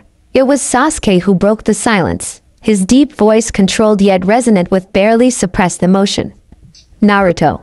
A single word, a name, but loaded with 2 decades of questions. Naruto met his former teammate's mismatched gaze steadily. "Sasuke." He paused, then added with the ghost of his old grin, "Or should I say, Lord Hokage?" Something dangerous flickered in Sasuke's eyes. 20 years of silence. "And that's how you begin? Would you prefer I start with apologies?" Naruto countered, his casual tone belied by the tension in his shoulders. "Or explanations? There are children present. I thought we might manage basic civilities first." Sakura stepped forward, medical training overriding emotional reactions as she scanned the newcomers with professional assessment. "You all look exhausted, especially the little one." Her gaze softened as it landed on Kishino, who was studying her with open curiosity. "Perhaps we should ensure everyone's basic needs are met before interrogations begin." "This isn't an interrogation," Sasuke corrected sharply, though his gaze never left Naruto. "It's a security briefing." One that's 20 years overdue. Ino shifted subtly, positioning herself between the Konoha leadership and her children. "We've traveled continuously for 6 days to reach you," she stated, her diplomatic tone a stark contrast to the girl who had once shouted and gossiped through the village streets. "We're prepared to provide full explanations, but Sakura is right. The children should be settled first." "Mom," Minako protested, clearly unwilling to miss any part of this dramatic reunion. "We're fine. I'm not even tired. Arrangements have been made," Shikamaru interjected smoothly, ever the practical strategist. "Secure quarters in the diplomatic wing. Food, baths, medical check if needed." His sharp gaze assessed the 3 children with undisguised curiosity. "The young ones can rest while we catch up." The underlying meaning was clear. The children would be comfortably but securely contained while the adults had their reckoning. Throughout this exchange, Inoichi had remained silent, his weathered features locked in rigid control as he stared at the daughter he had believed lost for 20 years. Now, he took a single step forward, halting when Ino instinctively tensed. "Ino," he said simply, his voice roughened by age and emotion. Something cracked in Ino's carefully maintained composure. "Father," she replied, the word catching slightly in her throat. Kishino tugged at Naruto's pant leg, violet eyes wide with wonder. "Papa," he whispered, pointing at Inoichi. "Is that my other grandpa?"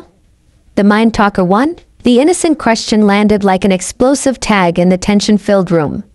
Inoichi's stoic expression crumbled entirely, naked longing replacing decades of disciplined control. "Yes," Naruto answered softly, resting a protective hand on his son's bright red hair.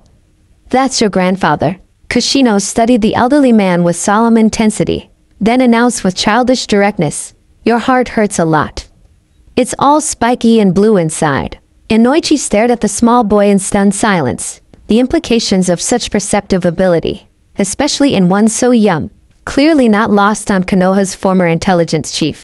"Kishino has certain sensitivities," Ino explained, her voice steadying as she shifted into the familiar role of mother. "Part of why we've returned now, rather than later."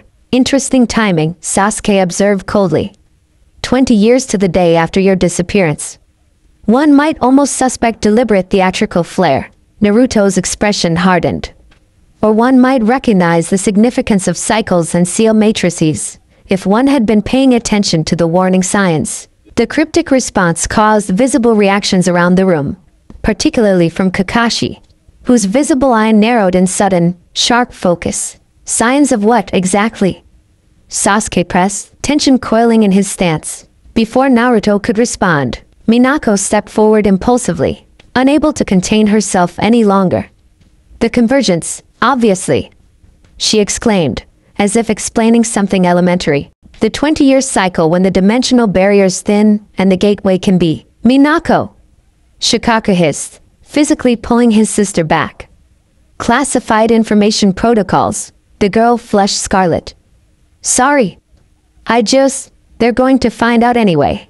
And everyone's being so dramatic and, that's quite enough, young lady. Ino cut in with maternal authority that brooked no argument. Security procedures exist for reasons beyond your personal impatience. Throughout this family exchange, the Konoha leadership observed with varying degrees of surprise and assessment. Seeing Naruto and Ino function as parents, disciplining, protecting, guiding, was perhaps more disorienting than their physical changes. These were not the impulsive, self-centered teenagers who had vanished 2 decades ago, but adults shaped by years of responsibility and apparent danger. Sasuke's gaze swept over the 3 children, lingering on their faces, noting familiar features blended with stranger elements. The diplomatic quarters have been prepared, he stated finally. 2A and BU will escort the children. The adults will remain for immediate debriefing. I'm not a child, Minako protested automatically. I'm a full-ranked guardian initiate. I've completed 17 B-rank operations and Minako, Naruto interrupted, his tone gentle but brooking no argument. Go with your siblings. Help Kashino settle in. We'll join you soon. The girl looked ready to argue further, but something in her father's expression made her reconsider. With a theatrical sigh of teenage martyrdom, she nodded. Fine. But you'd better tell me everything later. Everything appropriate, Ino qualified, embracing each child in turn. When she reached Kashino, she knelt to his level, pressing her forehead to his. Remember your techniques if the feelings get too loud. The red-headed boy nodded solemnly. I'll be brave, Mama. You always are, she whispered, pressing a kiss to his forehead before standing. Tui and Biu materialized from the shadows of the room. A woman in a cat mask and a man in what appeared to be a stylized monkey. With respectful nods to the Hokage, they guided the 3 children from the chamber, though not without a final longing glance from Minako and a calculating look from Shikaku. As the doors closed behind them, the atmosphere in the room shifted palpably, the thin veneer of diplomacy giving way to raw emotional currents too long suppressed. Sasuke moved with sudden, blinding speed, not attacking, but positioning himself directly before Naruto, close enough that their faces were mere inches apart. His Sharingan blazed to life, spinning in deadly synchronicity with his Rinnegan. 20 years. Each word fell like a blade. No message. No sign. Not even confirmation you were alive. Naruto didn't flinch, didn't back away. If anything, he seemed to grow more solid, more immovable, a force of nature weathering a storm. We couldn't risk it. Not with what was at stake. Which was what, exactly?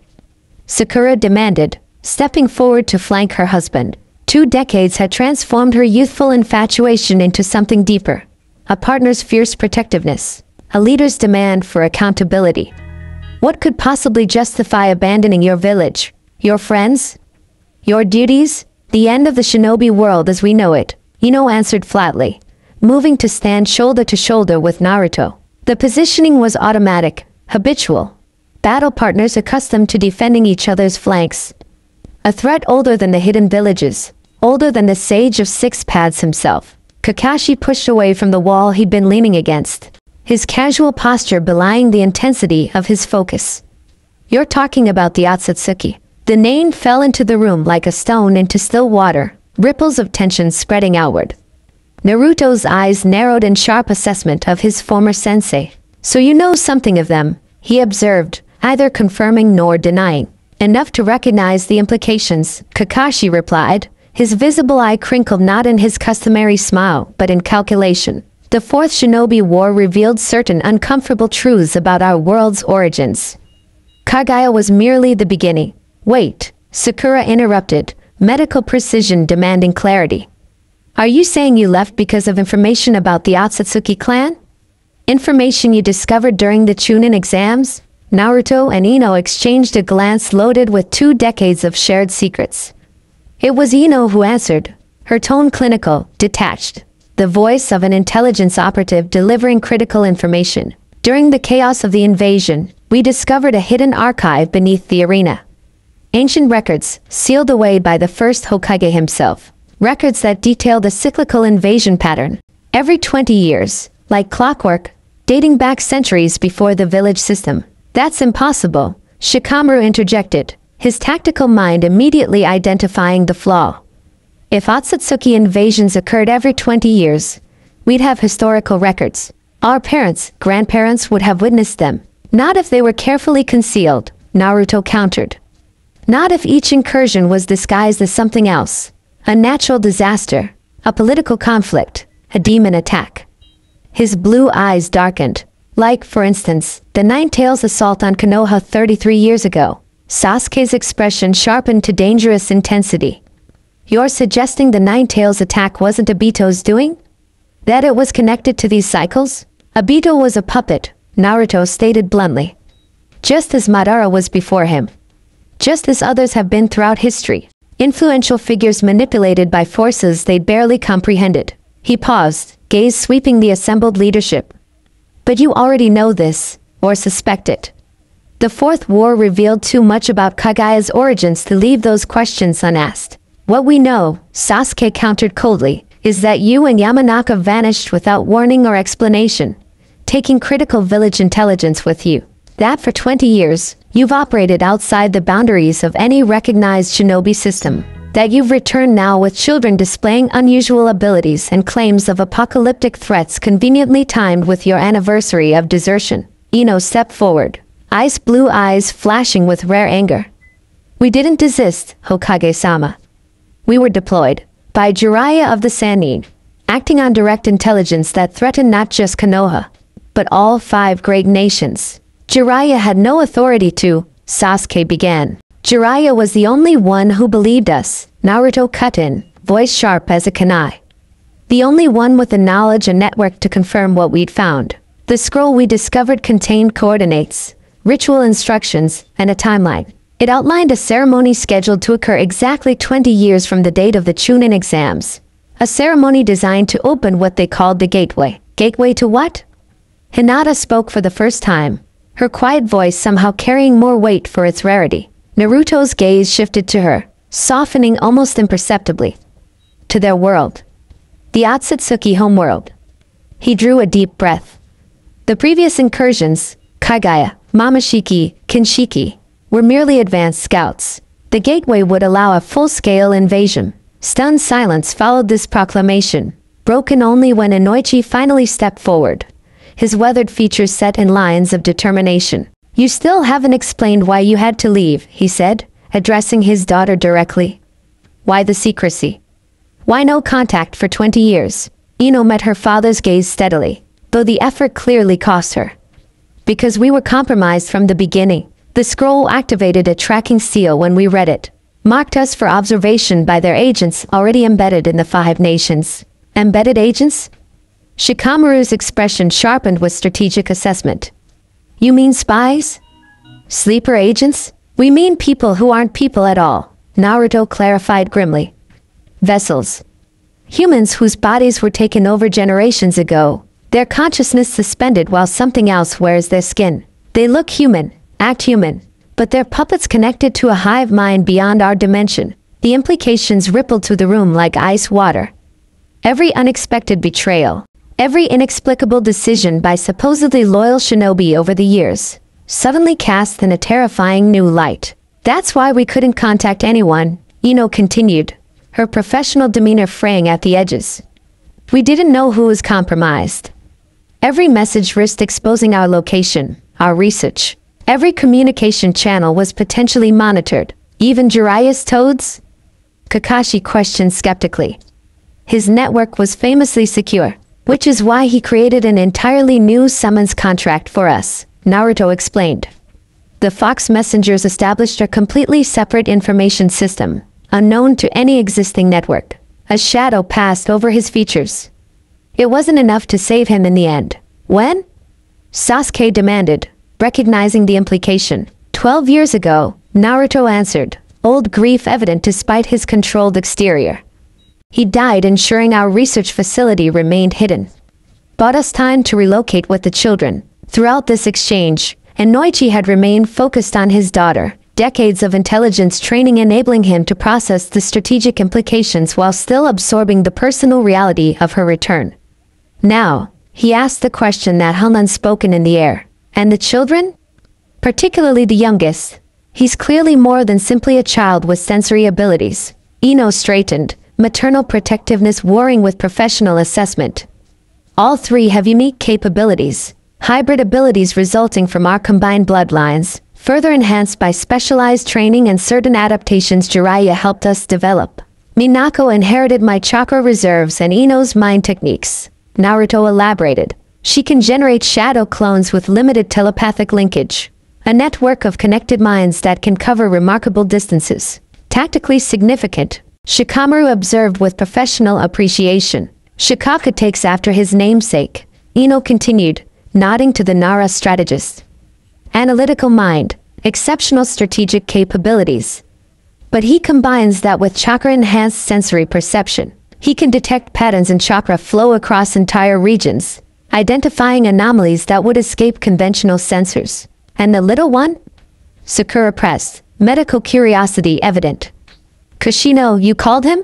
A complex look passed between Naruto and Ino. Something like pride mingled with deep concern. Kushino is more complicated, Naruto admitted.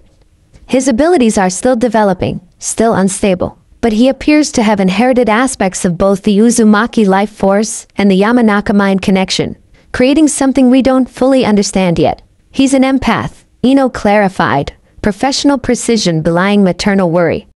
Not just sensing emotions like a typical sensor, but experiencing them directly. Absorbing them, sometimes channeling them into physical manifestations. Physical manifestations? Hinata echoed, her medical training immediately recognizing the implications. Naruto nodded gravely. At 3 years old, he absorbed the terror of a civilian child threatened by bandits. That fear manifested as a chakra construct similar to a bijou cloak. Visible, tangible energy that he couldn't control. It destroyed half a village before we could calm him enough to reabsorb it. The silence that followed this revelation was profound. The strategic implications of such an ability, both its potential power and its inherent volatility, weren't lost on anyone present. That's why we return now, Ino continued after a moment. His abilities are growing faster than we can safely manage in isolation. He needs specialized training that only Konoha can provide. That, and the gateway ritual is scheduled for 3 weeks from today, Naruto added bluntly. We've spent 20 years gathering intelligence, developing countermeasures, and establishing a network of trusted allies across the continent. But the final stand must happen here, where it began. Sasuke's mismatched eyes narrowed dangerously. You expect us to mobilize Konoha's forces based on your unverified claims? After 20 years of silence, we expect you to verify them yourself, Naruto countered, reaching into his jacket to produce a small scroll sealed with familiar markings. Complete intelligence briefing. Locations of Otsutsuki vessels we've confirmed. Gateway coordinates. Countermeasure protocols. Everything we've gathered over 2 decades. He placed the scroll on the table between them, a gesture both offering and challenge. We also expect you to remember who we are, Ino added quietly. Whatever you may think of our methods, our loyalty to Konoha never wavered. Everything we've done, every sacrifice, every year of exile, was to protect this village and everyone in it. Sasuke stared at the scroll, conflict evident in his tightly controlled features. 20 years of leadership had taught him caution, taught him to question even the most trusted intelligence. But 20 years hadn't erased the bond forged in Team 7. The connection that had survived betrayal, war, and redemption. Finally, he looked up, Sharingan and Rinnegan boring into Naruto with fearsome intensity. If this is verified, if your intelligence proves accurate, we'll mobilize accordingly. His voice hardened. But until then, You remain under village supervision. No unsanctioned movement, no unsupervised contact with anyone outside this room. Understood, Naruto agreed without hesitation. We anticipated as much. And the children? Ino pressed, maternal concern overriding diplomatic caution. It was Sakura who answered, stepping forward with the authority of her medical position. They'll receive complete evaluations, physical, psychological, chakra assessment, for their safety as much as the villages. I'd like to observe these evaluations, Ino stated, a request framed as near demand. Kashino particularly requires specialized handling during medical procedures. His empathic abilities make standard approaches problematic. Sakura nodded, professional respect momentarily bridging the 20-year gulf. Of course. We'll coordinate protocols. Throughout this exchange, Inoichi had remained silent, processing the strategic implications with the discipline of a lifetime in intelligence work. Now, he addressed his daughter directly, personal need finally breaking through professional reserve. When the immediate security concerns are addressed, he said, voice rough with suppressed emotion, there are matters of family that require attention. Ino's composure wavered visibly. Yes, father. She paused, years of practiced control battling with the simple human need to reconnect. I would like that very much. Sasuke glanced at Shikamaru, a silent command passing between Hokage and advisor. With a nod, Shikamaru moved to the door, signaling the ANBU stationed outside. Temporary quarters have been prepared in the secure diplomatic wing, he informed the returned exiles. You'll be escorted there now. Debriefing will continue tomorrow after we've had time to preliminarily assess your intelligence. As the ANBU entered, Naruto turned to Sasuke one final time. 20 years ago, we made a choice that cost us everything we cared about. We left behind our friends, our mentors, our home, everything that defined us, because the alternative was unthinkable. For the first time, genuine emotion cracked through his composed exterior. The boy who had once shouted his dreams from rooftops momentarily visible in the weathered face of the man. I never stopped being your friend, Sasuke. Even when we couldn't risk contact, even when years passed with no word, that never changed. He paused, blue eyes intense with decades of unspoken truths. When you verify our intelligence, and you'll understand what we were fighting to prevent. What we're still fighting to prevent. Sasuke held his gaze for a long, tense moment. Hokage and exile, former teammates, once brothers suspended between past and present. Finally, he offered a short, almost imperceptible nod. We'll see, he said, either accepting nor rejecting the extended hand of friendship. Tomorrow, as they followed the ANBU escorts from the chamber, Naruto and Ino walked with the straight-back discipline of shinobi who had faced worse than suspicion and surveillance. Only the briefest touch of their hands, fingers brushing in silent communication, betrayed the emotional toll of this homecoming. Behind them, in the now silent meeting room, Konoha's leadership faced each other across a table where a single scroll rested. A scroll containing either the paranoid delusions of deserters, or the most significant intelligence breach in shinobi history. Well, Kakashi observed into the heavy silence, his casual tone belying the sharpness of his gaze. They've certainly mastered the art of dramatic returns. Sasuke ignored the attempt at levity, addressing Shikamaru directly. Full verification protocol. Every claim, every coordinate, every historical reference. I want our best cryptanalysts and intelligence teams working through the night. Already arranged, Shikamaru confirmed with a nod. Ino Shikacho Intelligence Division is standing by. Plus specialized ANB units for field verification of vessel locations. And the children? Hinata asked, her quiet voice drawing attention. Particularly the youngest. If his abilities are as described, high security medical evaluation, Sakura replied, already mentally cataloging the necessary protocols. With every safety measure we've developed for managing unstable chakra manifestations, Sasuke turned to Inoichi, who had remained silent since his daughter's departure. Your assessment? The elder Yamanaka straightened, decades of intelligence experience overriding personal emotion. Their body language, chakra patterns, and psychological presentation all support genuine belief in their claims. They are either telling the truth as they understand it, or they've been subjected to the most sophisticated long-term genjutsu ever created. He paused, professionalism momentarily giving way to fatherly certainty. It's her. Whatever else has happened, that is my daughter. Sasuke absorbed this, then glanced at the window where darkness had fully claimed the village. Outside, lights twinkled across Konoha. Homes and businesses carrying on as they had for decades, unaware that their entire understanding of history and security might be hours away from shattering. 20 years, he murmured, almost to himself. 20 years building a peace they claim was always balanced on a knife's edge. If they're right, Kakashi observed grimly, it was never peace at all. Just the eye of a very, very long storm. In the diplomatic wing across the village, Naruto stood at another window, watching the same constellation of lights with a different perspective. Behind him, Ino moved quietly through their assigned quarters, checking on the children who had finally succumbed to exhaustion after the day's events. She approached silently, years of partnership eliminating the need for words as she joined him at the window. Together they gazed out at the village they had sacrificed everything to protect. A home that now regarded them with suspicion and uncertainty. Did we do the right thing? She asked softly, the question they had asked each other countless times over 20 years of exile. Coming back now, Naruto's gaze remained fixed on the distant Hokage monument, where 6 stone faces watched over the village. We had no choice, he replied, the weight of decades evident in his voice. The gateway opens in 3 weeks. Everything we've worked for, everything we've sacrificed, it all comes down to what happens here. Ino leaned against him slightly, the contact grounding them both. They don't trust us. They don't have to trust us, Naruto answered. They just have to believe the evidence. And they will. Sasuke's too good a leader not to recognize the truth when it's presented to him. And after? She pressed, giving voice to the question that had haunted them throughout their journey home.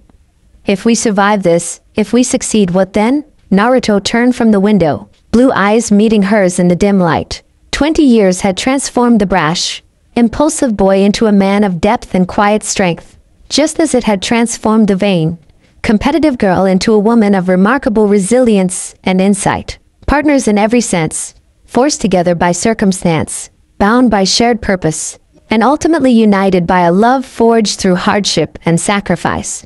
Then, he said softly, brushing a strand of platinum hair from her face, we finally stop running. We give our children the home we always wanted for them. From the bedroom doorway came a small voice, tired but determined. Promise, Papa? They turned to find Kashino standing in his nightclothes, violet eyes heavy with interrupted sleep but focused intently on his parents. The child's uncanny perception, his ability to sense the emotional currents that ran beneath spoken words, made him uniquely attuned to their uncertainties. Naruto crossed to him in 3 long strides, kneeling to meet his son at eye level. I promise, he said with quiet conviction. One way or another, the running stops here. The boy studied his father's face with that eerie intensity that sometimes made him seem far older than his years. People here are scared of us, he observed simply. Scared and angry and sad all mixed together. Like a storm. They don't know us yet, Ino explained gently, joining them and smoothing her son's vibrant red hair. It takes time to understand people who are different, who bring change. Kashino considered this with solemn gravity, then nodded as if coming to an important decision. I can help them not be scared, he declared with childish confidence. I'm good at making storms quiet. The simple statement, innocent yet loaded with implications that would terrify Konoha's security forces if they truly understood the child's capabilities, brought faint smiles to both parents' faces. For now, Naruto said, lifting the boy into his arms, your job is to sleep. Tomorrow brings plenty of challenges for everyone. As he carried his son back to bed, tucking him in beside his sleeping siblings, Naruto felt the weight of 20 years pressing down with renewed force. Tomorrow would bring scrutiny, suspicion, and the beginning of preparations for the battle they had spent 2 decades preparing to fight. But tonight, watching his children sleep in the heart of the village he had once called home, he allowed himself to hope that his promise to Kushino might be more than wishful thinking. That perhaps, after 20 years of running, they had finally found their way back where they belong. Even if the village wasn't yet ready to welcome them home. Dawn exploded over Konoha in a fury of crimson and gold, bleeding across the eastern sky like a warning. Shikamaru Nara stood on the rooftop of the Intelligence Division headquarters, smoke curling from his cigarette into the chill morning air. He hadn't slept. None of them had. The scroll Naruto had delivered sat open before him on a makeshift table, its contents meticulously dissected by the best analytical minds in Konoha throughout the night. Pages of notes, fluttered in the morning breeze, weighted down with kunai stabbed carelessly into the wooden surface. Data points. Coordinates. Historical correlations. A tapestry of nightmares woven through 20 years of covert intelligence gathering. Well? Sasuke materialized beside him, silent as a shadow. The Hokage's haggard appearance betrayed his own sleepless night, though his mismatched eyes remained sharp as ever. Shikamaru took a final drag before crushing the cigarette beneath his sandal. It's legitimate. Every verifiable data point checks out. The historical incidents they flagged as Otsutsuki interference. The patterns are there once you know to look for them. And the vessel locations? The supposed infiltrators? NBU teams are confirming now. First reports are troubling. Shikamaru gestured to a map pinned at the center of their makeshift investigation board. Red markers dotted strategic locations across all 5 great nations, political centers, military installations, chakra research facilities. 3 confirmed hits already. Individuals who match their behavioral and chakra profiles. People in positions of significant influence. Sasuke's jaw tightened almost imperceptibly. We need absolute certainty. We won't have that luxury. Shikamaru gathered the scattered papers into a folder with practiced efficiency. Not with their claimed timeline. If they're right about the gateway ritual, 3 weeks from now, then we're already working against impossible odds. The Hokage moved to the edge of the roof, gazing out over the awakening village. Civilians emerged from homes, shops opened their doors, academy students raced through streets still cast in long morning shadows, all oblivious to the existential threat supposedly looming on their horizon. I want to speak with the children, he decided abruptly. Shikamaru's eyebrow lifted in surprise. The intelligence verification is still underway. Wouldn't it make more sense to? Adults lie. Sasuke cut him off. They construct elaborate deceptions, fabricate evidence, manipulate facts to serve their purposes. A ghost of something, memory, perhaps, or old pain, flickered across his aristocratic features. Children, however, lack the experience for truly seamless deception. Especially about a lifetime of conditioning. Understanding dawned in Shikamaru's expression. You think the children are the key to verifying their story? What they've been taught, how they've been raised, precisely. Sasuke turned, his white coat snapping in the morning breeze. Arrange it. The girl first, Minako. She's the most outspoken, the most likely to reveal inconsistencies. And what about Naruto and Ino? They won't appreciate their children being interrogated. A dangerous smile, cold and fleeting, crossed Sasuke's face. Then perhaps they'll appreciate how we felt when they disappeared for 20 years without explanation. Sunlight streamed through tall windows, casting golden rectangles across the polished floor of the diplomatic suite. Minako Uzumaki Yamanaka sprawled dramatically across an ornate couch, one arm flung over her eyes. The very picture of teenage martyrdom. I'm literally dying of boredom, she announced to the ceiling. Trapped in the most exciting village in the world. And we can't even explore. Across the room, her brother Shikaku didn't bother looking up from the shogi board where he meticulously reset pieces for another solo match. Hyperbole doesn't suit you, sister. Nobody has ever literally died from boredom. You don't know that, she countered, flipping onto her stomach to glare at him. The movement sent her wild blonde hair cascading over the couch's edge, nearly brushing the floor. Maybe that's what they tell the families. Sorry, your child was so bored their heart just gave up in protest. Little Kashino giggled from his nest of pillows in the corner, where he'd been quietly drawing with crayons provided by their ANBU watchers. Hearts don't protest, Mina. They just go boom boom. Exactly. And mine's about to stop boom booming from extreme understimulation. She rolled to her feet in a fluid movement that spoke of years of rigorous physical training, then stalked to the window for the 100th time that morning. Where are Mom and Dad anyway? They'd been in meetings forever. 4 hours and 17 minutes, Shikaka corrected without looking up. Hardly forever. Minako pressed her forehead against the glass, her breath fogging the otherwise perfect view of Konoha's eastern district. Beyond the diplomatic compound's walls, real life teased her. Merchants hawking their wares, shinobi leaping effortlessly between rooftops, Children playing ninja with wooden kunai. Freedom. Normalcy. Everything their nomadic existence had denied them. I just want to see it, she said, quieter now. All the places from their stories. Ichiraku Ramen. The academy.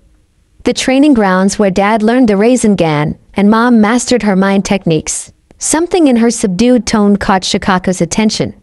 He glanced up, analytical eyes softening slightly. You will. Once security protocols are satisfied, the door to their suite swung open without warning. 2 A&B guards stepped inside, flanking a woman in a pristine white medical coat.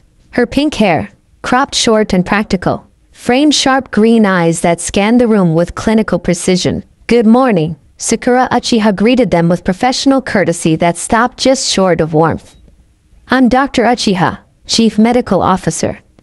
I'll be conducting your preliminary health assessments today. Minako straightened instantly, excitement crackling across her features like lightning.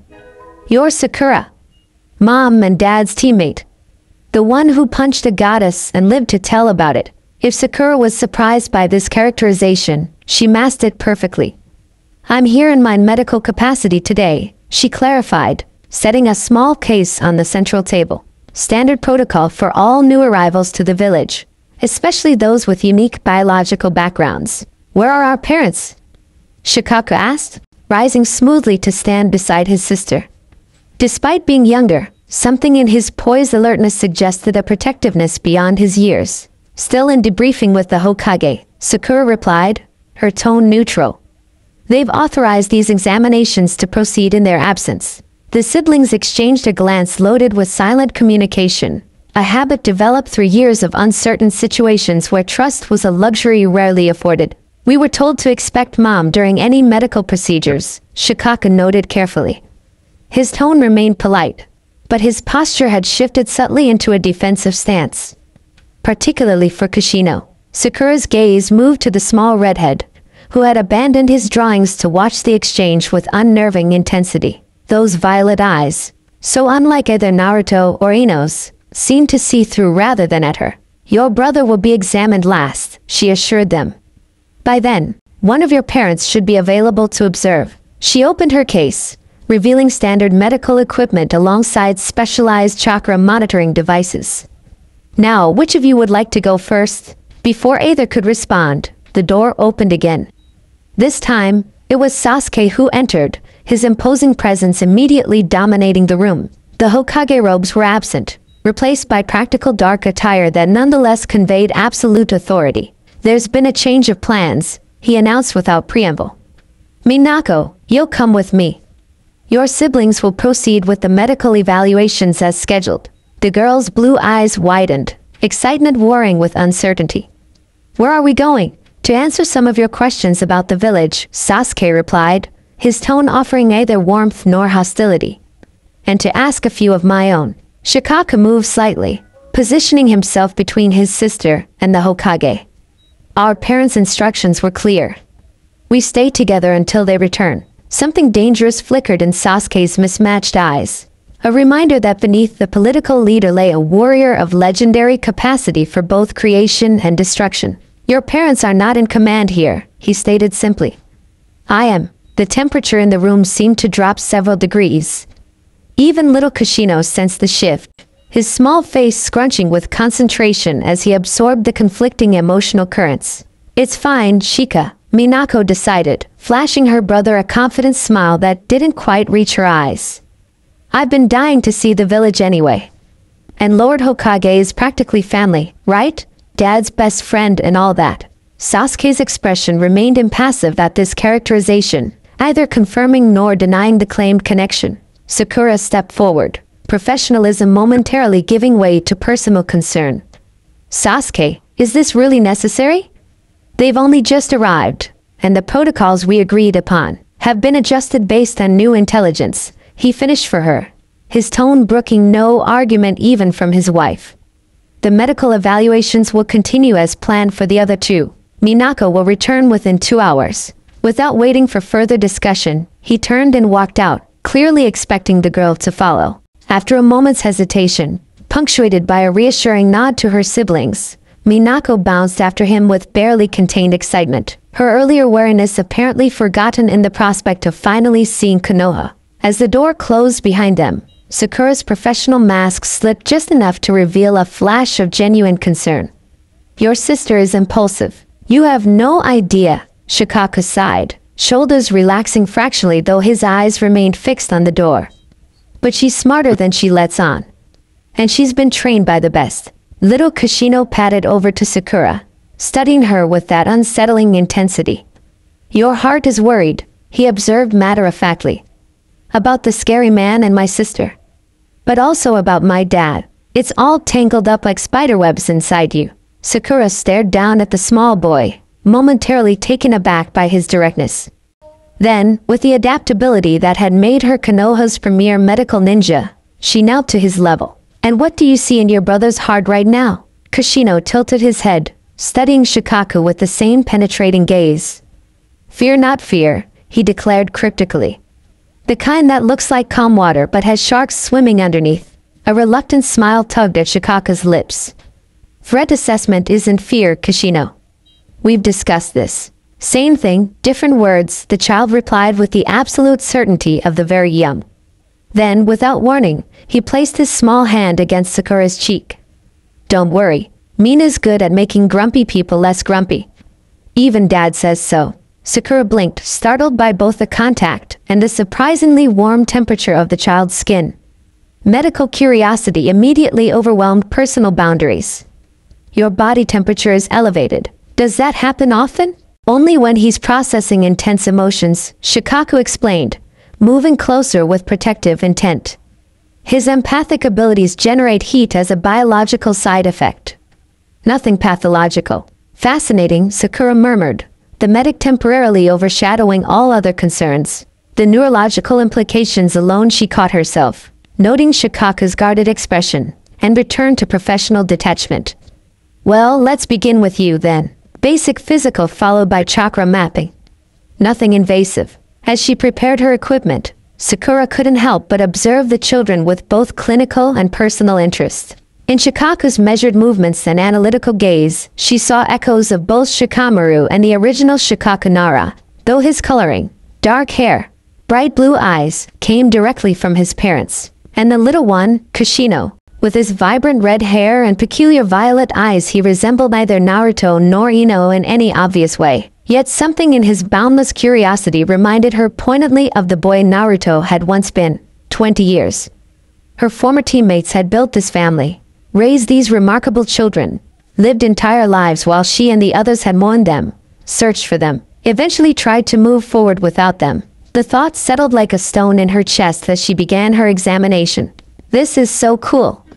Minako's exclamation echoed across the Hokage Monument viewing platform, drawing curious stares from the few early morning visitors. She leaned perilously far over the railing, drinking in the panoramic view of Konoha spread below like a living map. "You can see everything from up here." Sasuke stood several paces back, arms crossed, studying the girl with calculating intensity. In the morning light, her resemblance to both parents was striking. Naruto's sunny coloring and exuberant energy coupled with Ino's sharp features and confident bearing. Yet there was something else there too, something uniquely her own. A quicksilver intelligence that flashed beneath the excitable exterior. "Dad used to talk about coming up here when he was a kid," she continued, spinning back to face him with dizzying enthusiasm. "Said it was where he'd go when the village got to be too much. When people were she trailed off, suddenly uncertain how much of her father's childhood sorrows were appropriate to mention. When they treated him like a monster," Sasuke finished flatly, watching for her reaction. She didn't flinch. "Yeah. Because of the Nine Tails. Before they understood what Jinchuriki really were." She moved away from the railing, studying the carved faces with newfound solemnity. "He said it got better after he became a genin. When he found his precious people." "You, Sakura-san, Kakashi-sensei. Did he tell you why he abandoned those precious people?" Sasuke asked, voice deceptively casual. Minako's bright expression clouded. "He didn't abandon anyone. Neither did Mom. They were protecting everyone. By disappearing without explanation? By taking critical intelligence with them? By staying hidden for 20 years while we thought them dead?" By sacrificing everything to track the vessels. She snapped, teenage bravado momentarily overtaken by genuine anger. By infiltrating Otsutsuki networks across dimensions. By stopping 3 separate incursion attempts that you never even knew about. Sasuke's eyes narrowed at this outburst. Information not included in the scroll Naruto had provided. 3 incursions? Minako bit her lip, realizing she'd said too much. I'm not supposed to talk about mission details, she backpedaled. Dad said the intelligence briefing would cover everything. I'm the Hokage, Sasuke reminded her, stepping closer. If there have been Otsutsuki incursions on this world that Konoha was unaware of, that constitutes a critical security breach, one that must be addressed immediately. The girl squared her shoulders, suddenly looking older than her 15 years. Then you should be talking to my parents, not interrogating me under the pretense of a village tour. A cold smile flickered across Sasuke's face.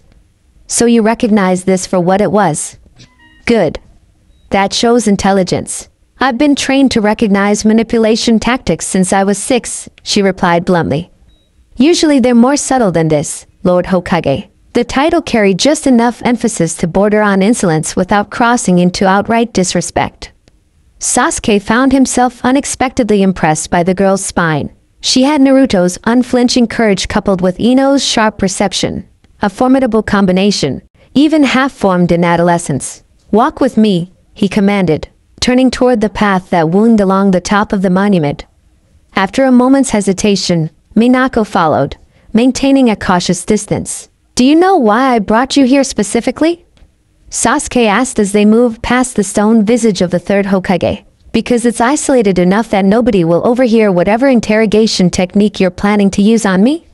She suggested warily. Sasuke snorted. The sound so unexpected it made the girl jump. If I wanted to extract information from you against your will, there are far more efficient methods available to me than a scenic hike. They reached the carved likeness of Tsunade, where Sasuke paused, gazing out over the village. I brought you here because this is where your father and I had our most honest conversations, where he would come to find me when I was struggling with my own path. Minako's expression softened with surprise. This wasn't the direction she'd expected the conversation to take. Dad never told me that part. There's a great deal your father likely didn't tell you about our relationship, Sasuke observed, his mismatched eyes still fixed on the village below. About how many times we tried to kill each other. About how close I came to succeeding. The girl's shock was evident, though she tried to mask it. He said you were rivals? That you fought sometimes, but that you were also the person who understood him best. Something indefinable flickered across Sasuke's aristocratic features. Perhaps pain, perhaps memory. And that is why his disappearance made no sense. Why for 20 years, I've had to consider the possibility that everything I believed about Naruto Uzumaki was a lie. Minako fell silent, absorbing the raw emotion beneath the Hokage's controlled exterior. For the first time, she seemed to truly grasp the impact of her parents' disappearance on those they'd left behind. He wanted to contact you, she said finally, voice uncharacteristically quiet. Mom too. Especially after we were born. But the vessels can sense chakra signatures across vast distances. Any communication, any connection to their old lives would have led the enemy straight to us. And through us, to Konoha. So they claim, Sasuke replied, though his tone had lost some of its edge. It's the truth. Minako insisted, stepping closer with the fearlessness that seemed her birthright. Why would they lie? Why would they spend 20 years tracking an enemy that doesn't exist? Why would they raise us in hiding, constantly moving, never having a real home, if it wasn't real? The questions hung in the air between them, reasonable and damning in their simplicity. Sasuke studied the girl's face, the absolute conviction in her blue eyes, the genuine bewilderment at having her family's sacrifice questioned. Children can be deceived, he said finally. Even by those who love them. Not about an entire lifetime, she countered. I've seen the vessels with my own eyes. Fought them alongside Mom and Dad. Watched Grandpa Jiraiya die protecting us from them. Her voice caught on the memory. We've lost safe houses, friends, entire communities that sheltered us when they found our trail. Sasuke's expression sharpened. Communities? Where? All over, Minako replied, waving a hand vaguely. remote villages mostly. Places off the normal trade routes, away from shinobi jurisdiction. We never stayed anywhere more than a few months, not until the compound in the Land of Iron. And even that wasn't permanent. Land of Iron, Sasuke repeated, filing away this significant detail. The Samurai Nation. Outside the 5 great countries but strategically located between them, Minako nodded, seeming relieved to be on less personal ground. The mountains there provided natural protection against chakra detection. And the samurai are less susceptible to becoming vessels. Something about their different approach to energy channeling. Sasuke processed this information with rapid strategic assessment. If true, it aligned with the intelligence in Naruto's scroll, and added new dimensions they hadn't yet verified. Tell me about these vessels, he directed, changing tack. How do you identify them? What are their capabilities? The girl hesitated, clearly weighing how much she should reveal. Shikaku's better at explaining the technical stuff, she hedged. But basically, they're humans whose bodies have been taken over by Otsutsuki consciousness. Not possession, like a Yamanaka technique, more like reprogramming. The original person's mind is suppressed while the vessel operates their body, accessing their memories, mimicking their behavior patterns. And how do you detect them? Chakra signatures have subtle anomalies. Micro-hesitations in response to emotional triggers. Cold spots in their chakra network, especially around the cerebral pathways. She recited these indicators with the practiced ease of someone who had learned them as basic survival knowledge. And their eyes. If you hit them with a specific chakra frequency, their pupils contract differently than normal humans. The clinical precision with which she delivered this information was jarring coming from a teenager. Evidence of an upbringing so different from normal shinobi training that it gave Sasuke pause. Your father's scroll mentioned a ritual, he prompted. The gateway opening. Explain. At this, Minako's enthusiasm returned, her hands moving animatedly as she spoke. Okay, so every 20 years, the dimensional barrier between our world and the Otsutsuki realm thins naturally, like a cosmic cycle thing. But it's not enough for them to pass through physically. They need to create an anchor point, the gateway, to stabilize the passage. And this requires a ritual? She nodded vigorously. A massive chakra convergence at specific geographic coordinates. They'd been setting it up for decades, placing vessels at chakra nexus points across the continent, gradually adjusting the natural energy flows to create a suitable matrix. Which is why they needed 20 years, Sasuke concluded, pieces falling into place. To position their assets, to manipulate the continental chakra network without detection. Exactly. Minako beamed, clearly pleased that he was following. Dad and Mom have been identifying and eliminating key vessels, disrupting their preparations. But we couldn't stop them all. They're too embedded, too scattered. So instead, we focused on developing countermeasures for the ritual itself. Such as? Her expression turned guarded again. That's classified. Dad said only the Hokage and key personnel would be briefed on the countermeasure protocols. Sasuke arched an eyebrow. I am the Hokage. Yeah, but she gestured vaguely. You know. Security protocols. Need to know basis. I'm not authorized to brief leadership. She delivered this with such earnest seriousness that Sasuke nearly smiled despite himself. Very well. He turned, continuing along the path that would take them back toward the village proper. One last question then. Do you trust your parents? Completely? Minako frowned, falling into step beside him. What kind of question is that? Of course I do. Even though they've raised you in isolation? Trained you as a weapon against an enemy many would consider mythological? Denied you the normal childhood every parent supposedly wants for their child? The girl stopped abruptly, her expression hardening into something so reminiscent of Naruto's determination that Sasuke felt a jolt of recognition. My parents, she said quietly, intensity vibrating through every word, have sacrificed everything to protect not just me and my brothers, but this entire world. They've gone without sleep, without food, without healing when they were injured because the mission came first. They've cried when they thought we couldn't hear them, missing their home, their friends, their families. But they never, ever complained. Not once. Her blue eyes blazed with absolute conviction. So yeah, I trust them. Completely. And if you knew them at all, if you were really the friend my dad still believes you are, you would too. Sasuke studied her for a long moment, his face unreadable. Then, without warning, he activated his Sharingan, not to attack or intimidate, but to perfectly capture this moment of raw, unfiltered truth from the daughter of the friend he had lost and found again. "Thank you for your candor," he said finally. "That will be all for now."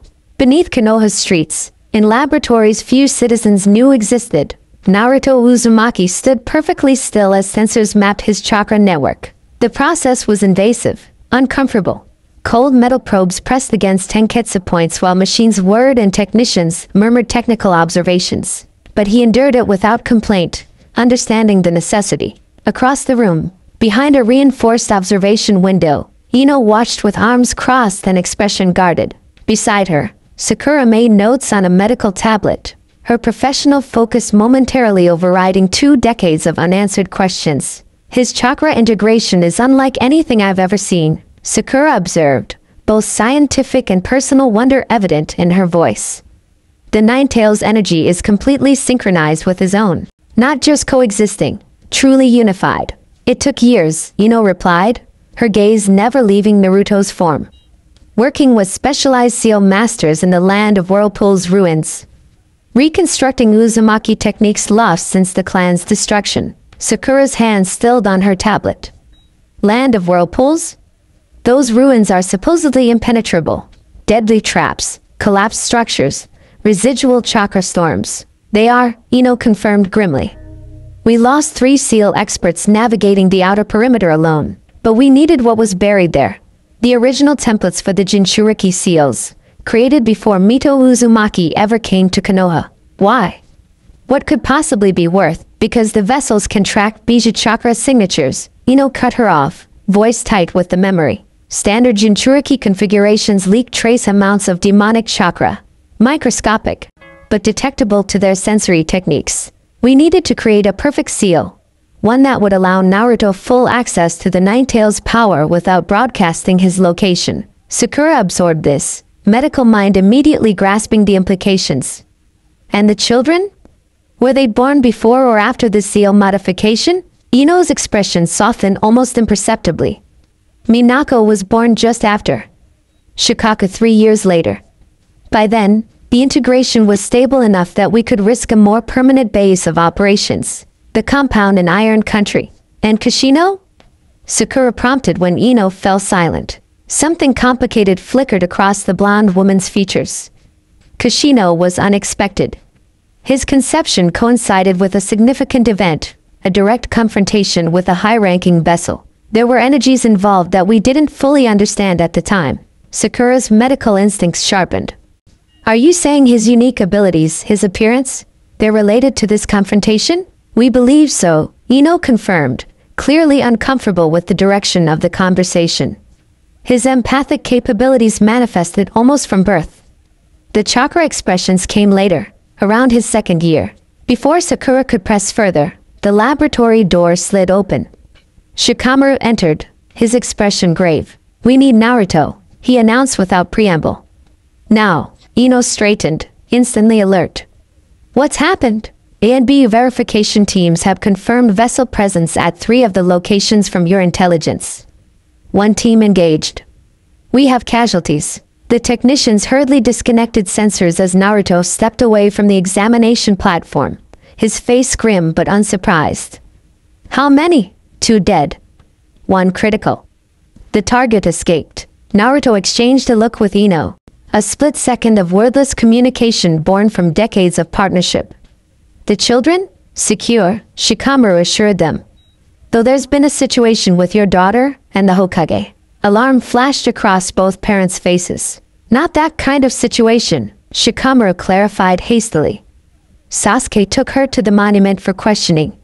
She's fine," apparently gave him quite an earful about doubting your motives. Despite the gravity of the moment, a flicker of pride crossed Naruto's features. "Sounds like Minako. The Hokage has called an emergency security council," Shikamaru continued, already moving toward the door.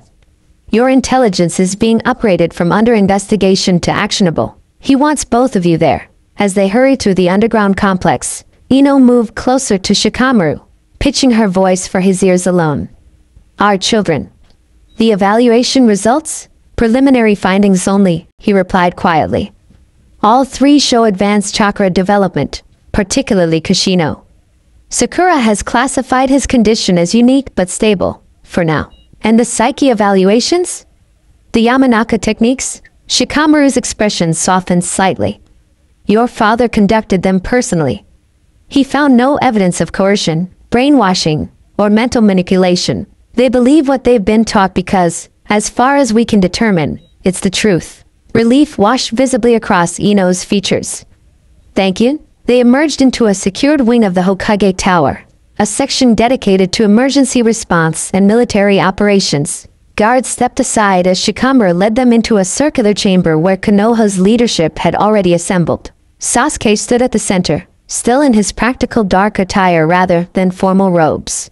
Around him, arranged in a half-circle, waited the heads of Konoha's primary defense divisions, Niji Hyuga representing A and BU, Kiba Inuzuka for the tracking corps, Shino Aburame from intelligence analysis, Hinata Hyuga as medical response coordinator, and Kakashi Hatake, whose official retirement apparently didn't preclude crisis participation. All eyes turned as Naruto and Ino entered, some wary, some shocked, some carefully neutral.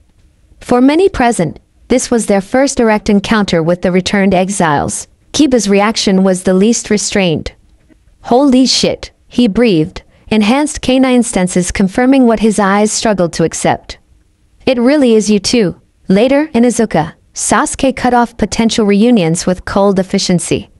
We have confirmation of hostile presence on Konoha territory. 3 vessels engaged by ANBU teams at coordinates provided by our returning assets. He gestured to a large tactical display where red markers blinked at multiple locations across the 5 nations map. Engagement results? Naruto asked, moving directly to the map with the focused intensity of someone accustomed to military briefings. 2 ANBU dead at the Land of Rivers site, Niji reported clinically, though tension lined his scarred face. The vessel displayed capabilities beyond standard shinobi parameters. Chakra absorption, heightened reflexes, and apparent immunity to genjutsu techniques. Consistent with mid-to-vessel profiles, Ino confirmed. Her transition from uncertain returnee to intelligence operative so seamless it drew raised eyebrows from several council members. They'll have increased defensive measures now that they know we've compromised their network. Which brings us to our immediate strategic concerns, Sasuke stated, activating a secondary display showing a topographical map of Fire Country. According to your intelligence, the gateway ritual requires 5 primary anchor points plus a central convergence location. 3 of these anchor points are within Fire Country borders. The ritual can't proceed without all 5 anchors plus the convergence point properly aligned, Naruto explained, moving to the display and indicating specific geographical features. Each anchor must be maintained by a high-level vessel for the full duration of the celestial alignment, approximately 72 hours. So we target the anchors, Kiba suggested, the tactical simplicity appealing to his direct nature. Take out one, the whole ritual fails. It's not that simple, Ino countered, shaking her head. They'll have redundancies, backups positioned to step in if primary vessels are neutralized. And the anchors themselves are likely already prepared with defensive seals and environmental modifications. More importantly, Naruto added gravely, direct assault on the anchor points plays into their strategy. The ritual feeds on chakra, any chakra, including that used in attacks against them. Traditional combat approaches actually strengthen the gateway formation. A tense silence followed this revelation. Decades of shinobi tactical doctrine, based on overwhelmingly powerful ninjutsu, enhanced taijutsu, and sophisticated genjutsu, suddenly rendered not just ineffective but actively counterproductive. Then what do you propose? Sasuke asked, his mismatched gaze boring into Naruto with intensity that bordered on physical force. Since you've had 20 years to develop countermeasures, Naruto met his stare without flinching. A 2-pronged approach. First, we deploy specialized sealing teams to each anchor point, not to attack the vessels, but to establish counter-ritual matrices that disrupt the gateway formation from within. And second? Niji prompted when Naruto paused. We target the convergence point directly, Ino continued, stepping forward to indicate a location in the map's center, a nondescript region of wilderness between Fire Country and the Land of Rivers. with a specialized strike team carrying a purification seal capable of neutralizing the dimensional breach. This specialized strike team, Sasuke pressed. I assume you have specific personnel requirements in mind? Naruto nodded gravely. The team must include at least one Uzumaki bloodline seal master, one Yamanaka-trained mental defense specialist, and he hesitated fractionally, one Uchiha with fully evolved visual prowess. The implications hung heavy in the air. Not just any Uchiha, of which there were precisely two in existence, Sasuke himself and his daughter Sarada, but one with fully evolved visual abilities. The Hokage. You're proposing I personally participate in this operation, Sasuke stated flatly. Leaving Konoha without its leader during a crisis situation, the convergence point will be the epicenter of dimensional instability, Naruto explained, his tone suggesting he'd anticipated this objection. Only the Rinnegan can navigate the perceptual distortions that will surround it. Without those eyes, the sealing team won't even be able to locate the exact coordinates. Tension crackled between them, former teammates, now divided by 20 years of separate paths, yet potentially forced together again by circumstance. Assuming we accept your strategic assessment, Shino interjected, his analytical mind focusing on practical matters. There remains the question of the sealing teams. You specified Uzumaki-trained seal masters. Besides yourself, who qualifies? Naruto exchanged another of those loaded glances with Ino, the kind that spoke volumes without words. After a moment of silent communication, he answered, Minako has been trained in the foundational techniques. She's young, but capable. And Kashino, despite his age, has an intuitive grasp of sealing principles that surpasses even prodigy standards. You cannot seriously be suggesting we deploy children to combat positions, Hinata objected, her quiet voice nonetheless carrying absolute conviction. Especially a 4-year-old, regardless of his abilities. Of course not, Ino replied sharply. Kashino would remain in a secured location, with a chakra transmission linked to the field teams. His role would be purely supportive, not direct engagement. And Minako? Kakashi asked, speaking for the first time. His visible eye carried 2 decades of unanswered questions, yet his tone remained professionally focused. Secondary support only, Naruto stated firmly. Under direct supervision of experienced jonin, Sasuke's eyes narrowed, studying his former teammate with calculated assessment. You've designed this entire counter-strategy around your family's specific abilities. Convenient, not convenient, Naruto corrected, a flash of his old fire breaking through his composed exterior. Necessary. The Otsutsuki threat targets bloodline abilities specifically because certain combinations can counter their techniques. Why do you think they attacked the Uzumaki clan first, generations ago? Why the Uchiha massacre was manipulated from the shadows? This provocative statement sent a ripple of tension through the room. Sasuke's expression darkened dangerously. You're claiming the Uchiha massacre was connected to this conspiracy? His voice carried deadly quiet. We have evidence suggesting Otsutsuki influence in multiple historical events. Ino interjected diplomatically, sensing dangerous ground, including several clan decimations over the centuries. The full intelligence briefing contains our historical analysis. Before the situation could escalate further, Shikamaru stepped forward. Perhaps we should focus on immediate tactical concerns. If the timeline provided is accurate, we have less than 3 weeks to prepare our countermeasures. Verification of historical patterns, while important, can be addressed in parallel with active defense preparations. His practical intervention diffused some of the tension, though Sasuke's gaze remained fixed on Naruto with dangerous intensity. I'll require a complete demonstration of these sealing techniques before committing Konoha forces to this strategy, the Hokage stated finally. Practical proof, not theoretical briefings. Agreed, Naruto nodded, seemingly relieved to return to practical matters. We'll need a secure training ground with natural chakra flow indicators, preferably isolated from civilian areas. Training Ground 44 has been decommissioned since the war, Niji suggested. The Forest of Death sits on a natural chakra nexus point and remains environmentally isolated. Perfect, Ino confirmed. We'll need approximately 24 hours to prepare the demonstration protocols. You have 12, Sasuke countered coldly. And you'll prepare under A and BU observation. With that declaration, the Hokage turned to the assembled council. Deploy verification teams to all remaining locations from their intelligence.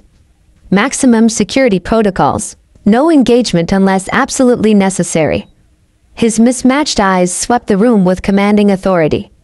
If these vessels are as dangerous as claimed, we approach with full caution. Observation only. Chairs scraped as the council members rose, each already mentally calculating the resources and preparations required for their divisions. As they filed out, many cast lingering glances at Naruto and Ino, former friends and comrades, now returned as near strangers with warnings of apocalyptic threats. Soon, only Sasuke, Shikamaru, and the two returnees remained in the briefing room. There's more, Sasuke stated rather than asked, his penetrating gaze moving between them. Something you've withheld from the general briefing. Naruto hesitated, then nodded slowly. Yes. Something we couldn't include in written intelligence or discuss in open council. Why? Because, Ino replied, her voice dropping to barely above a whisper. We have reason to believe there's a vessel embedded in Konoha's leadership. Someone with access to classified information and security protocols. The temperature in the room seemed to drop several degrees. Shikamaru's normally lazy posture straightened with alert tension. You're claiming one of the council members we just briefed could be compromised? Or someone in their direct reporting chain, Naruto clarified. We don't have confirmation of the specific individual, just indicators that high-level intelligence has been consistently leaked over the past 5 years. Sasuke's face revealed nothing, though the air around him crackled with barely contained energy. And you chose to withhold this rather crucial information until now because? Because identifying and neutralizing a high-level vessel requires specialized techniques that we've only recently perfected, Ino explained, her intelligence training evident in her methodical delivery. Techniques that require both Yamanaka mental invasion and Uzumaki sealing simultaneously. Techniques you developed, Sasuke observed, suspicion evident. Techniques we nearly died developing, Naruto corrected sharply. Do you think we spent 20 years on vacation, Sasuke? That we abandoned everything we loved for some elaborate ruse? The challenge hung between them. Not just the words, but the weight of 2 decades of divergent experiences, of trust fractured and potentially beyond repair. Surprisingly, it was Shikamaru who broke the tense standoff. We'll need to establish a secure communication protocol, he stated practically. Inner circle only, the Hokage, myself, potentially Sakura and Kakashi. Unless you have reason to suspect any of us specifically, Naruto shook his head. Our suspicions focus on newer leadership additions, those who rose to prominence after the war. Individuals with unusual access or influence patterns. That still leaves several possibilities, Shikamaru noted, mental calculations already running through suspects and scenarios. We'll begin systematic verification once the sealing demonstration is complete, Ino assured him. The procedure requires significant preparation, and we'll need a secure facility with specific containment capabilities. Sasuke had been watching this exchange in silence, his expression unreadable. Finally, he straightened, decision apparently reached. You'll have your demonstration and your verification procedure, he stated with Hokage authority. But understand this clearly. If at any point I determine your actions threaten Konoha's security, I will not hesitate to neutralize the threat, regardless of our history. The warning was delivered with cold precision, not angry, not emotional, but the absolute certainty of a leader who had spent 2 decades placing village security above personal feelings. Naruto met his gaze steadily. I would expect nothing less from the Hokage, he replied, respect evident despite the implicit threat. But when this is over, when the gateway is sealed and the immediate danger past, you and I have 20 years of unfinished business to address. As friends, not as Hokage and returning exile. Something flickered in Sasuke's mismatched eyes. Perhaps recognition of the stubborn determination that had characterized their relationship since childhood. Without acknowledging the statement, he turned toward the door. 12 hours, he reminded them over his shoulder. Not a minute more. As the Hokage departed, Shikamaru lingered, studying the 2 returners with calculating assessment. He's trying to hate you, he observed bluntly. Both of you. It would be easier for him if he could. And you? Ino asked, meeting the gaze of her former teammate and childhood friend. Are you trying to hate us too, Shikamaru? A ghost of his old lazy smile flickered across the strategist's face. Too troublesome to maintain hatred for 20 years. I settled for extreme irritation instead. Despite everything, Naruto found himself smiling, the expression transforming his weathered features, momentarily revealing the boy he had once been. We missed you too, you know. Shikamaru studied them both a moment longer, then sighed with familiar exasperation. Your daughter, by the way, is apparently terrorizing the ANBU guards assigned to your quarters. Something about demonstrating her totally harmless shadow clone technique that somehow managed to short out 3 security seals and trigger 2 perimeter alarms. Ino closed her eyes in maternal exasperation. That sounds about right. Kushino asked if he could borrow some feelings from the medical staff because, and I quote, the angry ones taste spicier than the worried ones. Also normal, Naruto confirmed with the resigned tone of a parent long accustomed to explaining unusual children. As long as he didn't actually absorb anything without permission, Shikamaru shook his head, somewhere between amazed and disturbed. You two have created some truly terrifying offspring. I'm not sure whether to be impressed or concerned for the future of shinobi genetics. Both is the usual reaction, Ino assured him with the first genuine smile she'd shown since their return. As they departed the briefing room to prepare for the demonstration, the weight of 20 years seemed momentarily lighter. Not gone. Perhaps never truly gone, but shifted enough to allow something like their old connection to breathe through the cracks. Outside, afternoon sun bathed Konoha in deceptively peaceful light, while beneath the surface, machinery of war ground into motion once more.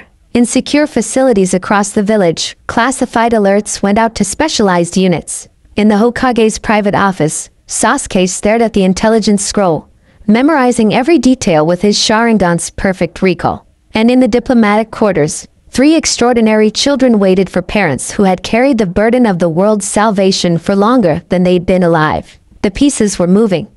The endgame approached. And through it all, the unseen vessel walked Konoha's streets with a human face, watching, waiting, reporting back to masters beyond dimension who had waited 20 patient years for their gateway to open once more.